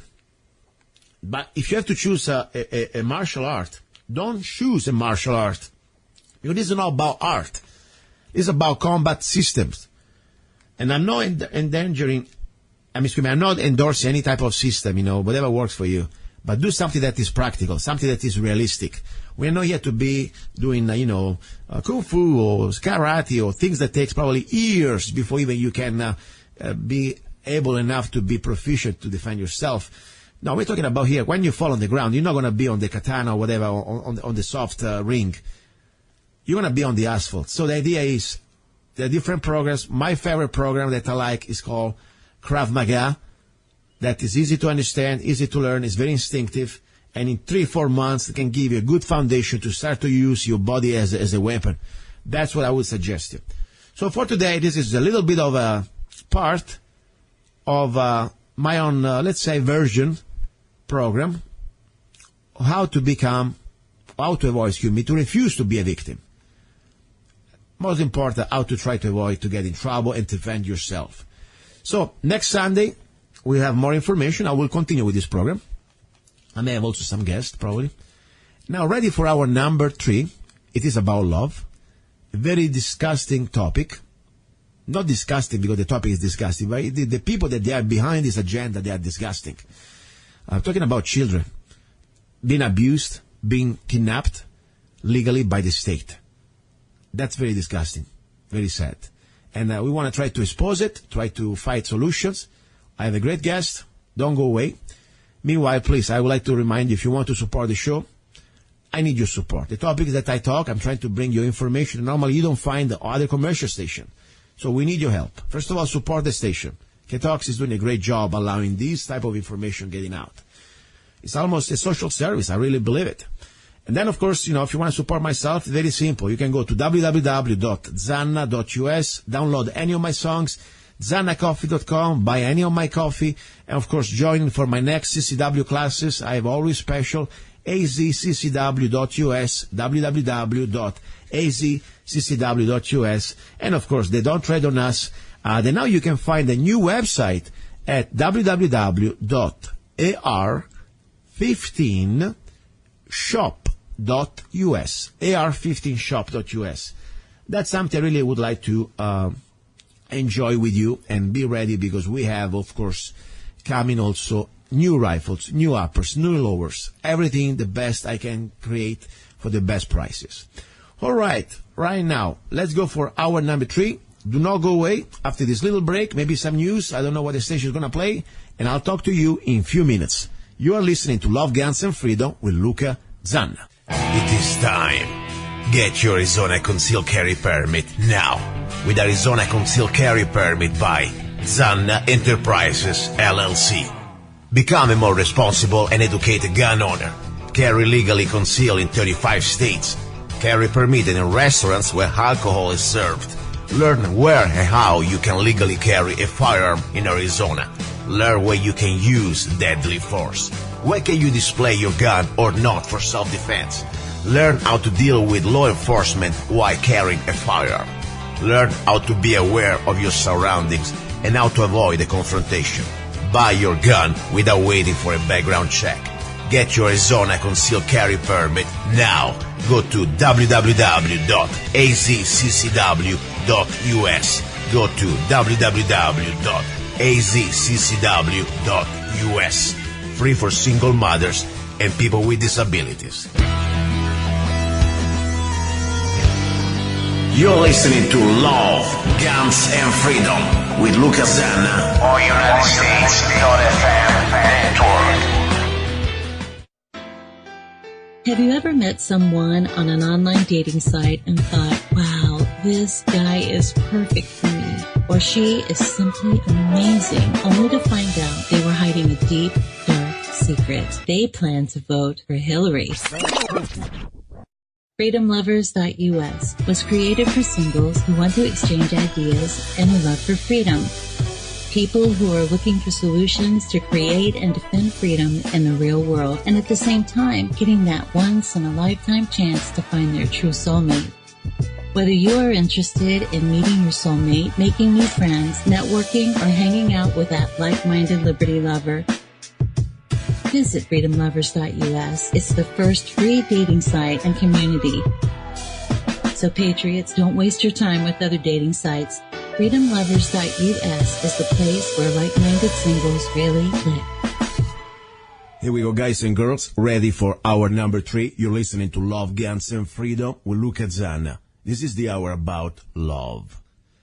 I always say, after all, we go out, we engage our daily lives in politics, in different things we do. At the end of the day, I really believe the most important quality that we should have, in my opinion, as human beings, it's love. Because love is, after all, is the fuel, the motivation that brings us out to sometimes even risk our life, even just to take time out of our life, dedicate ourselves to a cause. If there is no love, it is just worthless. And I tell you, for me, love, it's a big word. It can be a love between a man, a woman, women, motherly love, fatherly love, brotherly love. But at the end of the day, is the love to be aware when you see something bad, evil happening to another human being. And you cannot just stay there silent and just ignore it because it is not happening to you. That's lack of love, in my opinion. And, at the end, you may get away another day, you may try to ignore it, but in eternity, you will somehow remember this. I'm not trying to be a philosopher here. After all, everybody got their philosophy system and religious system. I don't care what you do or what you think, really, honestly. But if you think about it, you've been given a limited time on this planet. That's fact, beyond religion. Now, regardless what you believe, but when you know that in front of you, you've been given opportunity to do good, and you didn't do it, I don't know how you can live with that. And that's honestly one of the few reasons really why I'm on the air. And I'm not saying that I'm claiming that I'm good or I'm perfect at all. I'm a sinner. I'm a guy that I have a lot of personal things to work on. But I tell you, when I see something bad, especially to an innocent, in this case a child, or somebody who cannot defend themselves, or even to a father and mother that are completely powerless against the government, because they're stealing their children, I cannot stay shut up. I can't. And I know this is something that people say, mind your business and, behave and everything's going to be good. This is not the way it works. This is not the way it works. When somebody, in the middle of the night is being raped, you don't mind your business. You get out, you take whatever you need to do, and you scream at these bastards, and you expose them, and you point the flashlight on them. At least that. Maybe more than that. Anyway, now, last Sunday, I supposed to have, during the first hour, an incredible lady that I met her on Facebook. I had her a few times on my show. She's been a candidate for the Libertarian Party in the last senatorial race for the state of Arizona. And, as I said, I don't engage. I don't endorse anybody on my show. I have my own personal preferences, of course. I don't tell you what to vote for. I couldn't care less. I just bring you facts, and then you hopefully use your brain. But I like this lady. I'm telling you, when it comes down to philosophy, because for me it's not even about politics anymore, it's about philosophy. Let's put it this way. I agree with her at least with 90% of what she says. And that's a lot. And I don't expect to agree 100% with anybody. That would be almost boring, okay? But let's put it this way. I have a lot of respect for her, not just for her philosophical/political stances, but also when it comes down to courage, to expose, in my opinion, one of the most evil agencies that we have here, not just in Arizona, but in general, in the United States, Child Protective Services. And I hope they can listen in these bastards, because they are. I'm not saying everybody's bastard, but guess what? Let's put it this way. To look for the type of job, you must have some little bit of a mindset rigged in a certain way. Let's put it this way. And unfortunately, statistics prove the fact that most of the cases, most of the children under the control of the CPS, they are not that happy. That's a fact. I'm not saying that maybe their families were better, but guess what? If I had to choose between both evils, maybe I would stick with my family. Now, let me shut up. Let me bring her back on the show, because let me tell you this. Last Sunday, something very mysteriously happened. And I already told you a little bit when I had to pretty much redo the show the first hour. I did a very nice interview with her. We recorded it. And the day after, I was ready to send it to the station. In my computer, everything was looking great. But mysteriously, her folder with Merissa Hamilton, with this interview about Child Protective Services and some other story that we will go through, completely disappeared. Like never happened. And I'm telling you, I saw it, was saved, was there. So, I don't know, maybe just the computer had a glitch. But 5 years ago, I told you, I showed you the video. I had that sort of interesting attempt hacking by an IP address that allegedly belongs to the Department of Defense. And I documented it on video. On real time. So maybe, who knows? Maybe just me. Anyway, let me shut up. I think I spoke enough. Let me bring Merissa Hamilton on. And by the way, today I have two computers working, recording at the same time. So let's see what's going to happen today. Merissa Hamilton, are you there? Yes, I am. Hello, right. How are you doing today? I'm okay. Hopefully you didn't fall asleep with my long monologue, but I wanted to introduce a little bit of the situation. More important, remind the people what happened to me last Sunday. What happened? Do you think it's just a coincidence? Because you told me another time something similar happened with another radio guy about this. Is it? Yeah, the very last interview I did before the interview we recorded last week about the Shores family. We actually, in that interview, we had Tabitha Shores, myself, and Carlos Morales, who's a CPS whistleblower. That interview also disappeared the next day. Someone had hacked into, that was on the Edge podcast, and someone hacked into their computer and deleted all of the files. Only my files were deleted off of his computer, though. Just like in your situation, only our recording was deleted off the computer. This is, I tell you, for me, it's still hard to believe, because I meet this straight here. I'm a local radio host, okay? I don't have like a network, 1,000 radio station. I'm a regular guy. I don't even do this as a business. For me, it's like a sort of voluntarism, okay? Yes, so we have a nice station, KTOX, that broadcast in the tri-state area. I know we have a lot of listeners, but it's still, I'm a small guy. What the heck? I mean, I can't believe it. They're so afraid. If this is really the case, why are they so afraid to even spread this news? First of all, by the way, internet is getting bigger than the radio, just to let you know, guys, out there listening. But what do you think? Is this something really they're afraid of, to talk about things like this? Well, there are some people that think that they are afraid to talk about things like this. I mean, in Arizona, the fact exists that just about every single parent that has their child by CPS gets gag ordered as soon as they try to fight for their rights and speak up about the wrongs that have happened to them, and especially when their children are being abused in the state care. That's also when the state will usually gag order them, because they don't want anyone to know the truth about what happens to our children. Is it a coincidence that my last recording and then the recording that we did last week were deleted on the same topic? Maybe. I don't know. I guess I'll leave that up to your listeners to decide. Yeah. There are rumors that when a previous senator started talking about this, the late Nancy Schaefer, that she was then, the Republicans worked very hard to remove her from office. They were successful in that. She was excited about that, though, because she thought that would give her more time to work with the parents and children and the victims of CPS in her state. Shortly after that, she started doing recordings and was making a documentary of what's happening. And then mysteriously, it was reported that her husband killed her and then killed himself. Oh my gosh. They were known to have a very good marriage, and it still remains a mystery as to what the true cause of death was. So, Jesus, I don't know. There's always lots of conspiracy theories about this. Regardless of what's actually happening, if this was a coincidence or not, I will keep talking about this. It's important. Arizona citizens need to know, everyone around the country needs to know that this is happening, and especially parents, they need to learn what's going on and then learn what they need to do to teach their children to protect them. Yeah, let me say something before even we go into the, I don't call it conspiracies. I call it sometimes using logic. And of course, having assumptions. We don't have proofs. Still, we need the trial for everything. But we can start to gather evidence, at least start to make up our own opinions, okay? But more important, let's talk about facts, that this is not about opinion. Why the Child Protective Service is so evil, in my opinion. Why they do not have the same standard that we're supposed to have when we have any type of due process under the law. I mean, let's talk exactly why everybody now driving or when you're at home doing whatever you're doing, you should pay 1 second attention.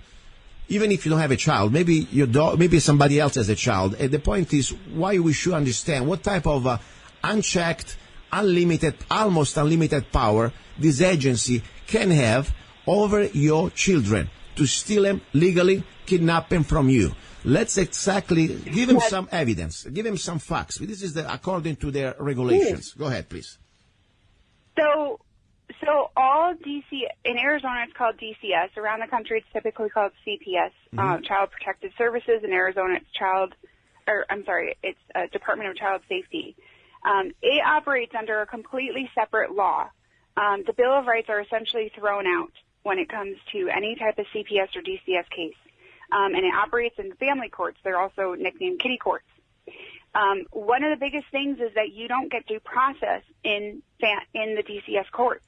And what that means is that the current law in Arizona, this will change come January 1st, but the current law is that DPS does not need a court order or a warrant to take your children.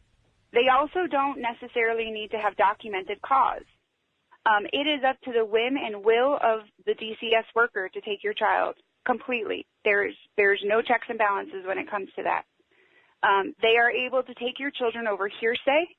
They are also able to take your children without telling you who is the one that gave them the tip to take your children. So typically the process that will happen is DCS will actually come to the children's school first. Oh my gosh. And they'll go to the school. They have a deal with every single public school that they are allowed to come and interview children at will. Wow. With no protections, no notice. The children the children do not get a chance to get a lawyer or anything. They come and they interview the child. They typically do leading questions. Leading questions means is they'll ask a child, and it's usually young children, because the younger the age, the more adoptable the child is. So they'll come to the child and they'll say, let's say like they're 4 years old or 5 years old, it's kindergarten, and they'll say, do you ever shower? Tell me, when you shower with your daddy, does he touch your body? And the child would say, of course, when I shower with daddy, yeah, he washes me everywhere. They're not going to write down what your child said. They'll write down that the father is sexually abusing and molesting his child. And then from there, they'll take the child. Wow. And that's the way it works. Wow, this is serious. Remind me. Go ahead. Continue, please. Go ahead. Oh, well, so the parents don't find out until after their child is taken from school and the kid doesn't come home that their child has been taken from school. Oh my God. So the parent thinks that their child has been kidnapped. They have been kidnapped, but they've been kidnapped by the state. Sure. Now, when it comes to, the parent is supposed to have, within 72 hours, be able to go to court and find out what the charges are against them. But they're never given that information. Usually the form just says abuse and neglect and nothing else, just those two words, those three words. And then when they're in front of the judge, the state is allowed to use hearsay to then justify taking the parent. Hearsay is not allowed in criminal court. Hearsay is also allowed to terminate parental rights. And they're also allowed to terminate parental rights depending on the time that the child has been in state care. So if the child's under the age of 3, they're able to terminate parental rights after 6 months of being in state custody.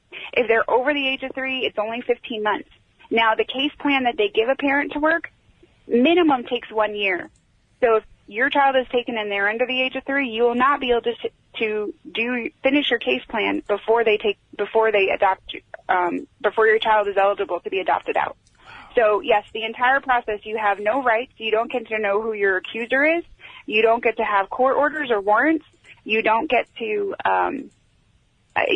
your children don't get to have lawyers when they're first interviewed. They don't need a court order to come into your house to take your kids. They will tell you that they can do whatever they want, and they will do all of this under putting parents under great duress and coercion. All of these things are illegal under our Constitution. Let's remind a little bit the dramatic aspect, because this is not just what they can do on paper, but imagine, visualize all this happening in front of your children while they are screaming and yelling. Maybe they try to hug you, say, Mom, Dad, come and help me. And meanwhile, if you are a father or a mother, your natural instinct would be to say, knock the crap out of these people. Unfortunately, they're such a worms, they don't even can face themselves the reality of what they're creating, but they bring the goons with the guns. Let's be fair here, okay? So you're going to get shot. So you better be smart. And unfortunately, you got to completely keep your self-control to a maximum level to avoid to do any type of dramatic, natural, fatherly or motherly instinct, because they will shoot you. Meanwhile, you with their children, they will witness an act of violence against you and against them too, by the way, because that's something that's going to stay in their mind forever. I mean, see, this is a drama that is beyond the Nazi coming and getting people from their homes or whatever they used to do, okay? This is terrible. It's happening right now in America. Seriously. People may say, you know what, maybe some situation they really need it. Guess what? I bet I have the odds to somehow to deal with different way. There must be another way. Because when you tell me that there is no due process, there is no more any type of even confronting the accusers, and more important, let's also go to other things like, seriously, that make me almost laugh when that's serious. You told me last time, let's say you forgot the night before to clean the dishes. They start to maybe pile up a little bit. I'm sure many people, not everybody's completely Mr. Clean, okay? I'm not saying that that's right, but doesn't make you a bad father or a bad mother. Sometimes it's just life is tough. You come back from work, you don't feel like to wash dishes at night. Or maybe you forgot to clean the little scoopy scoop from your cats. I got cats, sometimes at night I get tired, I say, tomorrow morning I'll do it. Is it true just because sometimes you may omit some of these chores at discretion of the agency, there may be a reason to just kidnap your children? Is that true? Am I dreaming all this stuff? So prior to me running for Senate, I would have said there's no way this is true or this is happening. But one of the last cases I worked on last year, I actually went to the court with the mother for her TPR hearing, and those are the pieces of evidence that the state used against her. Wow. They used the fact that she had dirty dishes in her sink. Her house is immaculate. Her house is much cleaner than mine ever is. Wow. That she had a cat with a cat litter box. Her cat litter box is always clean also. And then that she was taking the medication that the state was forcing on her as part of the case plan, that her doctor told her she didn't need to take. But because of the fact that she was taking it and it was part of the case plan, they used that against her. And then the other piece was there was other medicine that the doctor told her absolutely not to take that the state made her take. And because she wasn't taking that, they also said she was in violation of the case plan. Oh my gosh. Yes, the reason they used to take the kids were dirty dishes and a litter box. And then the reason why they substantiated terminating her rights was this, from the state's argument, was that she wasn't following the case plan that her doctor told her not to follow. Jesus. No, listen, this freaks me out. If I didn't know that was happening in America, I thought this maybe North Korea or some other countries like that, okay? The forced medication and kidnapping legally children just because maybe that they didn't want to do this shit, that's insane. But my point is, we have to stop this. I mean, this is seriously, it's beyond politics. I don't care if you're listening, you are Bernie, or if you are whatever you are, right wing, a left wing, center wing, no wings. This is about the basic principles of freedom and to live as a free human beings, to have your family and to be in control at least of your own life. And more important, to don't have an oppressive state that can put you in fear. And you know, when there is fear, you're going to behave like a dog. That's pretty much what you do. And all I have to do, they use this unlimited power to completely control you. Because if somebody wants to be really ruin your life, that's all they have to do. Turn the CPS on you. Forget about the IRS, CPS, or whatever they're called. So we have to revolt peacefully against this. And I believe really starts with our elected public servants. That we need to start to tell them, wait, guess what? These people, they don't have unlimited powers. We elect you. You make the laws, and now you will make the laws. They will stop this bastard on their track. Simple as that. And we demand this. Go ahead. I'm getting mad now. Go ahead. And, yeah, the worst part of this all is what happens to the children in this scenario. If you go on YouTube, you can Google Shores, SHOARS, full video of children screaming. This is a video of children that were kidnapped, they were Arizona citizens. They were kidnapped. The parents won their kids back. They moved to Nevada because their kids didn't feel safe in Arizona, and Arizona went to Nevada with the same paperwork that the Shores had already won their case on. It wasn't even valid paperwork, and they took the kids by gunpoint. And you can hear them screaming. It's just a 2-minute video, and you played it on air last year. Yeah. It's extremely traumatic to the children to go through this. It's extremely traumatic just to have someone show up at your school and start questioning you. And kids are suffering from PTSD just from the state taking them. And so my response is that the state better make sure that those children are actually being abused before they take them, because the trauma that they put them through just to take them is extreme, and it will completely devastate a child for their entire childhood, just from that act. And furthermore, after that, the results of what the state does are disastrous for children. What the numbers of different studies have found that 85% of the kids that are taken were not abused or neglected. The state just took them. And then once they're in state custody, there's a small chance they're going to get adopted out, but even then, there's still a high risk that that's not going to be successful. Overall, kids that are taken from their families are 6 to 7 times more likely to be sexually abused than they would have been if they stayed in the environment that they were in their home. They are also have an 80% chance. There's an 80% failure rate, meaning that the 80% of the foster kids that age out of the system, they either end up running away, they end up being homeless, they end up being being in jail, or they end up being forced into sex trafficking. Jesus. And many of them commit suicide. Arizona publishes the report every year of all the kids that commit suicide that get taken by them in their care. So besides the fact that it's completely unconstitutional what they're doing, and it's a complete violation of children's rights and parental rights, the results are disastrous. It's practically a death sentence for our children. It basically, as soon as that kid is taken, they are essentially promised to a life of poverty and being destitute, among other things that could be disastrous and horrible. So the entire system needs to change because no one's benefiting from this. And also, from a taxpayer point of view, that's not exactly cheap, right? I mean, we get charged pretty big bucks. Am I right or wrong? How much costs us as taxpayers each child that gets legally kidnapped? So we're not 100% sure on the numbers because there's a lot of different funds that the state gets. The state even gets bonuses for taking kids out and adopting them out to complete strangers. Mm-hmm. This funding comes from a federal fund called ASFA, Adoption Safe Families Act, that was put in 1997. It was a bipartisan bill. It was led by Hillary Clinton, but Newt Gingrich and the Republicans are the ones that got it through. Great. And this money gets taken out of Social Security. Wow. So essentially the state steals your taxes and then steals your Social Security to steal your kids. And per child, the state makes conservatively about $72,000 a year per child. But listen, I don't care if they're from federal or from state. We still pay this tax dollar in some way, some of us. Yeah, absolutely. That's the bottom line. I mean, yes, state is more direct, but at the end of the day, we pay no matter what. I always, in Latin, they used to say, cui bonus, who benefits.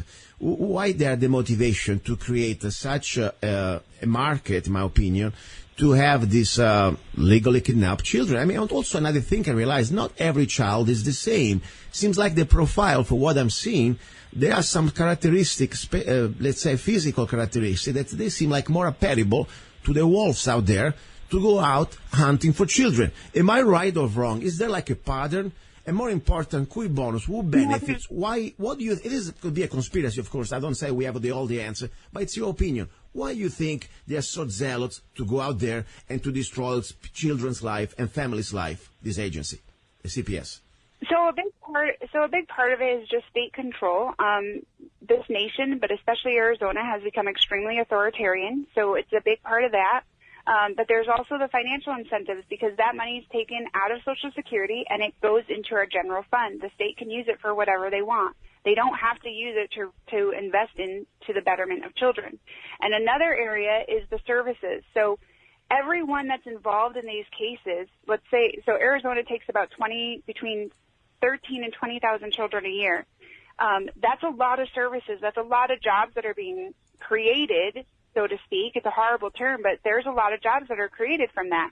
All of the psychiatrists, all the therapists, all the foster care agencies, all the adoption agencies, all the doctors, all the lawyers, all of these people are getting employed by this happening. It's a multi-billion-dollar industry in Arizona, and the estimates are that Arizona gets an extra $1.5 billion to our general budget every year off of this. So those numbers into that being generated from this, from all the businesses that are created from this, and all the by the way, most DCS workers, when they quit and retire, they start their own services, and then they are the ones that are running this operation. Wow. It's also, I have not verified this myself, but I've been told by people that are professionals in this area and professional investigators that there are many of our legislators that have businesses that profit from this, that they'll start homes. They'll buy homes and they'll rent them out for foster care agencies, for group homes to be able to keep the children in. So there's a lot of people that benefit from this. At the end of the day, the people that don't benefit from this are our children. Yeah. Even the state themselves, by their own numbers, says that only 10% of the children they take were in abusive situations. And I don't want any child to be abused. I think that we need to protect our children, but you don't protect them by sentencing them to a life that's going to be worse than what they came from. Yeah, that's not the way you do it. Exactly. Let's find solutions, at least ideas for solutions. First of all, I always believe that a grandmother or any family members that is decent could be better than the state, okay? And don't get me wrong. And sometimes, if I was, I grew up in boarding schools and military school, okay? Till I was 11, I was in a family.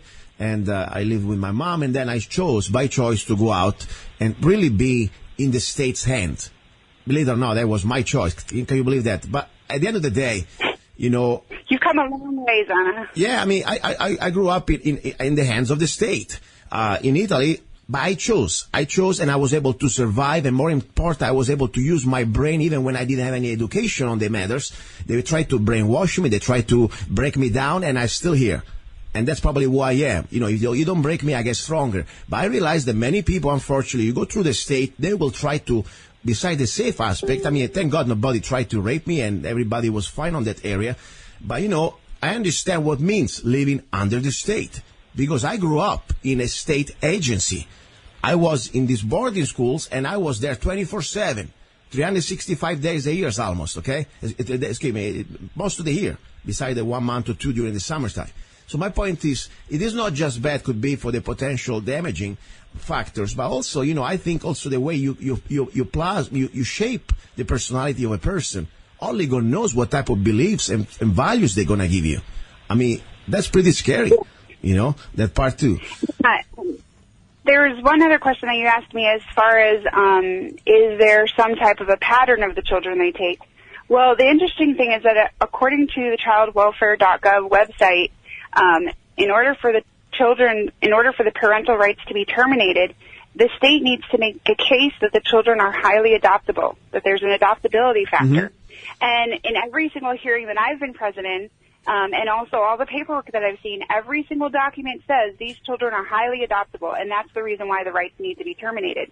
In the case of the mother that had her children taken from the litter box and the dirty dishes, the judge said that the state hadn't made a case that she was a bad mother or she had been neglecting her children, but because they were in state care for the allotted time of the 15 months, and the children were highly adoptable because they were cute, adorable, well-mannered, and intelligent, that the state needed to give them permanency, and that permanency needed to be being adopted out to strangers. Mm. They didn't even get the chance for the family to adopt out the children. So, but I adopt, what is that, physical characteristics? I mean, they must be beautiful, blue eyes, I mean, white skin. What exactly makes, because I know that, I tell you something, I have personal friends who told me, for example, there were situations that, specifically, let's say a young girl, that she's like half black, half white, and she lives in the Phoenix area. And she really seems like, according to what I heard, her family environment wasn't exactly the best. Okay, let's put it in this way. And one of her family member, bless her soul, probably she didn't know, what she did, she called the CPS. And the CPS, whatever they call him in Arizona, DPS, whatever, they told them, she's not in our system. Nothing we can do. So bottom line, in that moment, that really she thought there was some sort of a real need. And I would have not called the CPS. Maybe I would have called it pastor. I don't know. The Hells Angels. Yeah. I would call the Hells Angels before I call CPS. Can you believe that? Yes, I do. Probably they are little more ethic when it comes to treating children, okay? But my point is, regardless, the point is that the answer that she got, that really she wasn't interested because that girl was not in some sort of database. What do you mean, database? Right. What the heck are you talking about? I mean, do they have like a file profile about children? Must be certain characteristics? Please tell me. I'm not sure if they have a file that children must be certain characteristics, but we have seen a strong pattern, especially in Arizona, that children that have been severely abused do get ignored by the state. The newspapers have reported many stories of children that have been horribly abused in horrible situations, disgusting situations that they were definitely risking even the lives of those children, and the state ignored them on multiple times. In the past, before I knew about all of this stuff, there was a mom that had her child in a gang situation, and the house was getting literally shot at by bullets on several occasions. The state did nothing. The state did nothing to protect those children. Those children were in very dangerous situations, and nothing happened. I don't know why that is. What I do know is that there are certain conditions that tend to make your children more susceptible to being taken. Some people say that it has to do with blonde hair and blue eyes, but honestly, there's a lot of Hispanic children that are taken. There are a lot of black children that are taken. For example, Arizona only has about a 5% population rate of African Americans, but 15% of the children taken are African Americans. So it's definitely disproportional there. Wow. But some other things are, if the parent's on welfare, any type of state welfare, whether it's food stamps or anything else, they have a much higher risk of their children being taken because the state knows that you're vulnerable and you're not going to be able to defend yourself with private lawyers and whatnot. I understand. Another thing is, if you homeschool your children, the state, although Arizona seems to be a little bit better about homeschooling when you use some type of structure or curriculum that's like state approved. Yeah. If you do any type of unschooling or you use your own curriculum, they don't like that. Yeah. There was a mom that I had to help that she was in a domestic violence situation and she was unschooling her children and DPS tried to take her kids from her.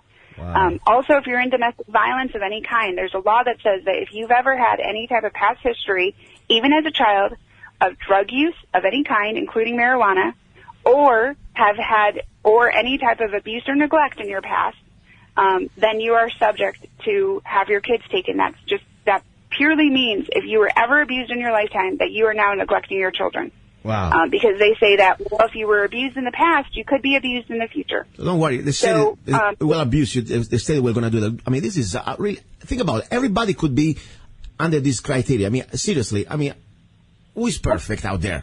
Okay? Who is perfect out there? I mean, talking about you smoke marijuana, you didn't kill anybody. They can do tomorrow the same. By the way, you're drinking wine at night. Yes, you don't fit anymore that profile. You cannot be a father just because you enjoy yourself a glass of wine. Like some people can enjoy themselves a leaf of something. Seriously. Wow. My God. Yes. It's very disturbing. And we've seen a trend that as the marijuana card became legal in Arizona, that all of a sudden people with marijuana cards were having CPS show up at their doors, and CPS was saying that someone made an anonymous call. Yeah. But, of course, you can't know who the anonymous call was, and it very well could just be that they're matching it up to a database of people that have medical marijuana cards. I don't know. That's hearsay. We don't know for sure. Merissa, let's find out some solutions because, I try to, first of all, I don't want to freak people out. I'm just sharing the facts, okay? Everybody I invite, don't trust me, don't trust Merissa. Go out, talk to other families who went through this pain. More important, read the laws, read their regulations, see the facts with your own eyes. Then at the end, after you freak out, and I hope you do, because that's the only natural human reaction when you see such some sort of unlimited, unchecked, abusive power by an agency. You should freak out as a free human being and say, wait a second, this is not freedom. This is not living under a republic. This is living under the fear of the state. Anytime they don't like something about you, they can ruin your life, starting with your own children, your family. So we got to stop this. I want to find solutions. Number one, they come at your door and they say, we want to talk to you. My first answer would be, screw you. I don't want to talk to you, and lock the door. But they may come with the cops too. Do they have power to come and break the door and just knock you down and kidnap your children? Question. What do you know? So legally they don't, but they still do it anyway. I went to an ACLU training, and what they recommend is that you don't open the door to them. If you have like a screen door, just open your regular door and keep the screen door shut and locked. As soon as you open your door by a crack, then that's giving them permission to come into your house. Gee. So don't open your door. Don't open any windows. That's giving them permission to come in your house. Wow. Tell them that they need to show you the court order and task them to slip it under the door. Yeah. You also need to verify, look up online to see what a valid court order looks like, because oftentimes they're not signed properly, they're not dated properly. If there's one thing wrong with it, it's not valid, and you don't even have to follow the court order itself. So those are things you can do. The other thing is teach your children to know their rights. Teach your children about the Constitution. Make sure they know about the Bill of Rights. And a good example of that is with the Shores family, who just had their rights terminated after being tried twice. So that's the other thing, is that double jeopardy is supposed to be unconstitutional. In CPS court, double jeopardy, there's no such thing as that being illegal. So the second time they were tried for the same accusations, they lost. Wow. And their rights were terminated. Their children know the Constitution. Their children know their Bill of Rights, and they have sued the state and appealed the decision of their parents' rights being terminated. The children have filed the appeal. Oh my God! So that's extremely powerful. I've never heard of this happening before, and so now the state is going to have to go to court in front of a judge with the children suing them for terminating their rights. Yeah.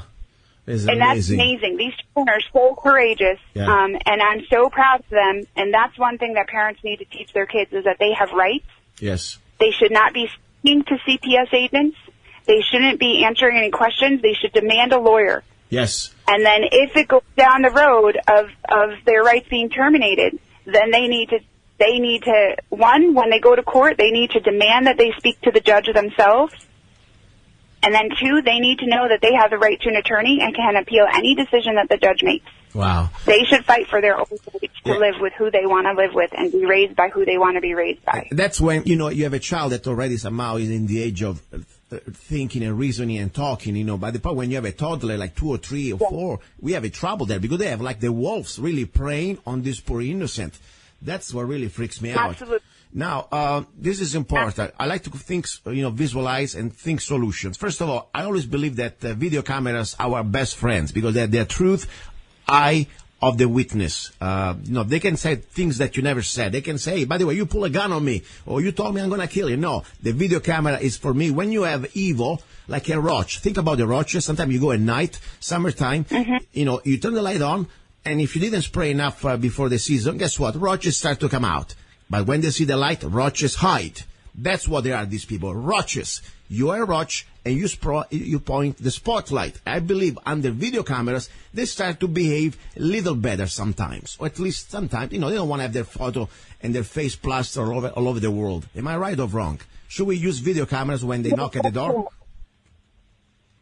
Yes, absolutely. You should. So there's an app actually called Cell 411 that will allow you to not only record it, but it uploads it to the servers so that they can't take your phone afterwards and delete it because it's already in cyberspace after that. Yes. So I highly recommend doing that. There are some parents that have live streamed on Facebook the interactions with CPS so that immediately the video is being put online and that people can see it.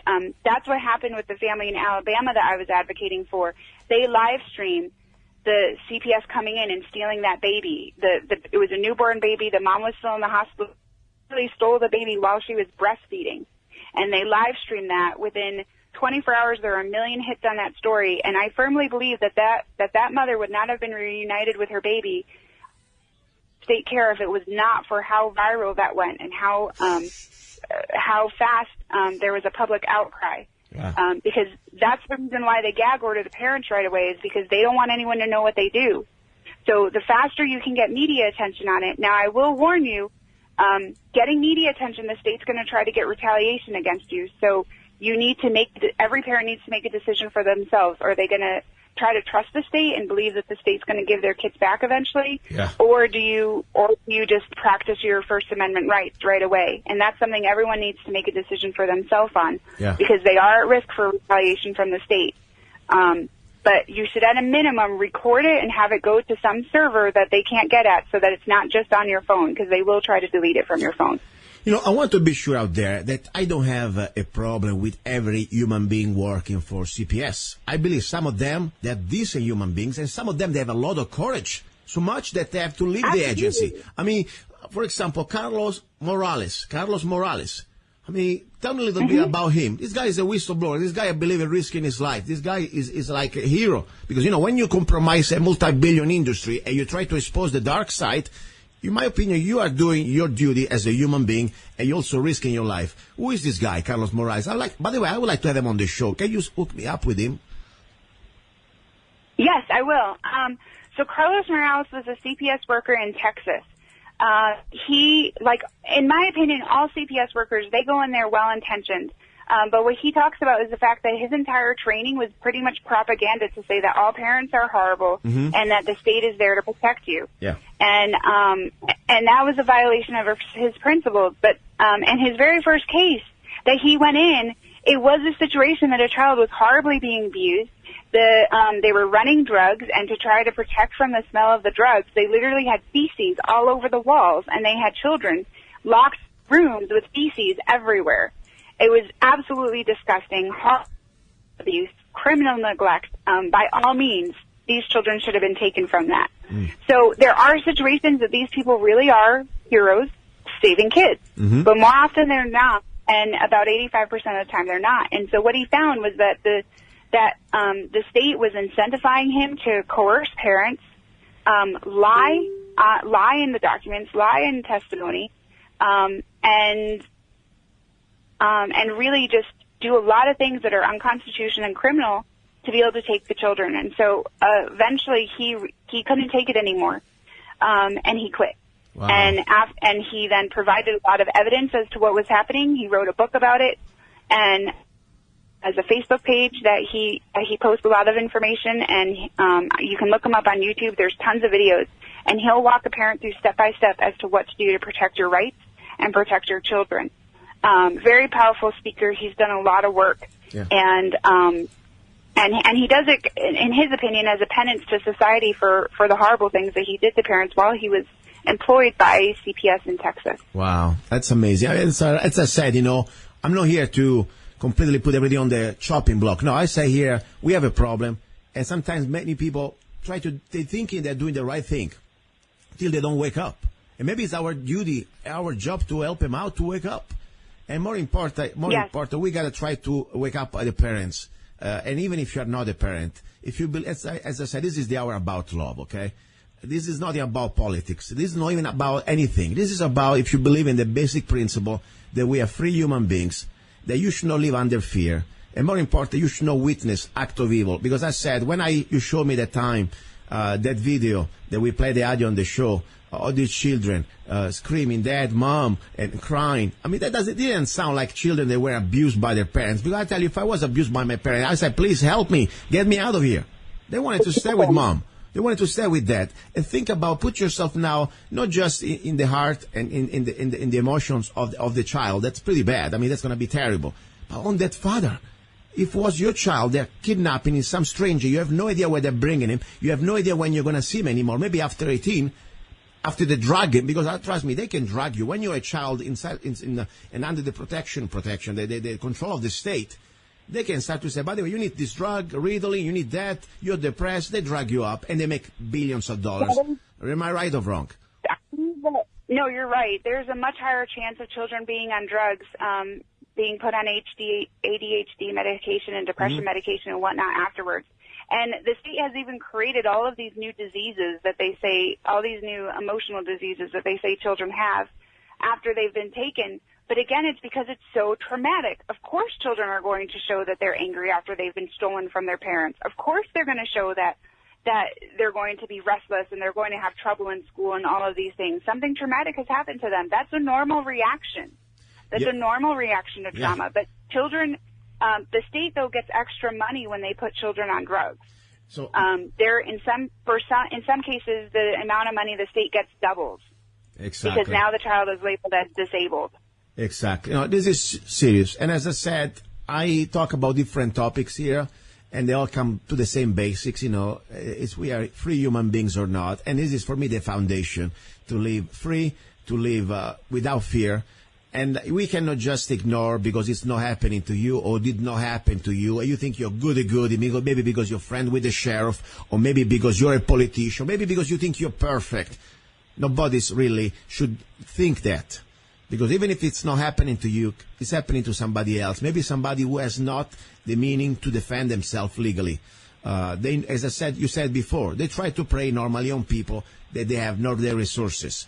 Seriously. And that's evil. Beyond evil. It's coward. We got to find solutions. All I can say. And the first solution is we got to acknowledge the problem. That's a fact. And second, in my personal way, we got to start to elect people that they start to say this is a serious matter. And all happens here in the state, in Phoenix. We don't even need to go to Washington that far. And the beautiful thing about Arizona, what I like, most of our, elected public servants, that's the way I call them, they are local, of course. They come from our district. And after 2 years, they come back home. They need to face another election. More important, they have term limits.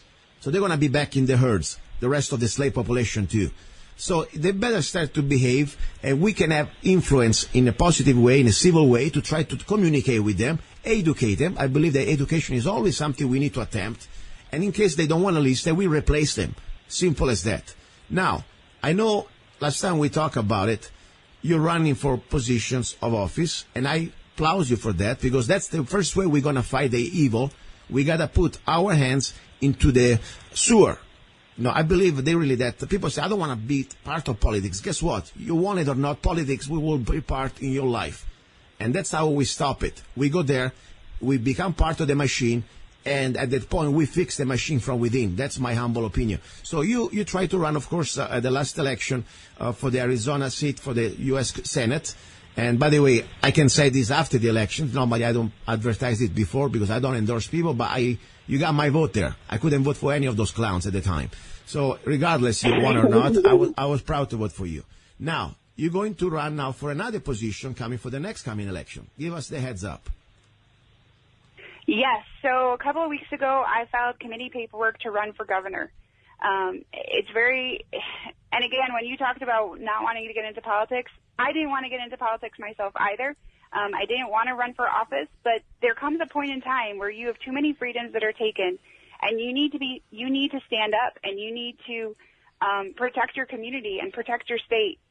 And so I'm running for governor. I'm running on a solution-oriented platform. I'm running on a positive platform to fix these problems that we have in Arizona. We have a lot of issues. You know, I look at the whole issue when it comes to children, that we fail children from every perspective, because not only are we one of the highest states of kidnapping children by the state through CPS, but we also have failed our children when it comes to education. We have our public schools are failing. We have some of the lowest test scores in the nation. We have the lowest teacher pay in the nation. The only schools that we have that are succeeding is we have 4 or 5 charter schools that are succeeding in high school, the BASIS program. And that's great, but that just means we have a handful of kids in Arizona that are getting a good education, and that's not acceptable. We need children that when they're going through school, that they're getting a proper education so they can be productive adults and live their dreams and pursue the life that they want to have, pursue their happiness. And that's not what's happening in Arizona right now, and we need to change that. You know, when I first came to Arizona, I came to Arizona because it was a state that we valued freedom. And over the course of the last 17 years, we've changed quite a bit, and we've become this gross authoritarian, big bully power of a state against our citizens, and we've forgotten what liberty looks like. We don't let people pursue their dreams anymore. We don't let people pursue their happiness. And that's not only in our in the Declaration of Independence and the spirit of our Constitution, but it's also the spirit of our state constitution. And it's time to change that, and that's why I'm running for governor. Yeah, and I think, you're right. Things are getting worse, not just Arizona, it's all over the states, but of course we're here. And don't get me wrong, I think that there are still some great qualities in Arizona, things that I could never do in any other part of the world. But as you say, things are getting worse if we don't stop it, because I don't want to just leave, hey, it's still better than the other crap out there. No. Yeah, of course, it's better than California. Yes, it's better than Italy. But guess what? Doesn't mean that it's perfect. And maybe we're never going to have perfection. Don't get me wrong. We're still living on planet Earth. But at the same time, I see the trend, as you're right. Few things I hope that we could improve in this state. And I give you my personal opinion. Then, of course, you can tell me what you think as a potential candidate, as a governor for Arizona. Number one, the private prison system. It's like the definition of fascism. Benito Mussolini, when he was interviewed, they asked him, how do you define fascism? It's a corporatism, the union between corporations and the state. I'm all for, private businesses, real free market, real profit, but not when you have this sort of fascistic symbiosis between the state and the corporation, because I would like to remind to all the people in Phoenix who support, legislators who support this sort of a system, the private prison system means that at the end of the day, they need more customers. They need 99% or 90% occupancy to fill their hotel, overpriced hotel. And that creates a system that is corrupted at the end, and at least there is a conflict of interest when it comes down to legislation. So they need to make more laws to keep people in jail or probation for a lifetime. So that's how they pay bills. So what do you think? Do you support the private prison system or not? No, I don't. I don't support quotas for prison. That's absolutely unconstitutional, and I just think it's plain evil. But in general, as governor, I'm going to seek to eliminate all victimless crimes. If there's not an actual victim, there should not be a crime. And anyone that's in jail for victimless crimes, for only victimless crimes, they should be released immediately, and their records should be completely expunged. There's something I'm not sure if you know about, but there was a bill that was put in that was submitted a few days back called Back the Blue Act of 2017. That was put in by John Cornyn in the Senate and at the federal level. And this basically would give all police complete immunity against any of the crimes that they commit. And not only that, but when a citizen's trying to stand up, our Attorney General's office would basically then be able to override any of the police action. So it basically takes all the power away from our state government and our local government and gives it to the federal government. I see what immunity has done when it comes to the CPS issue, because those CPS workers have complete immunity for taking children without cause and warrants.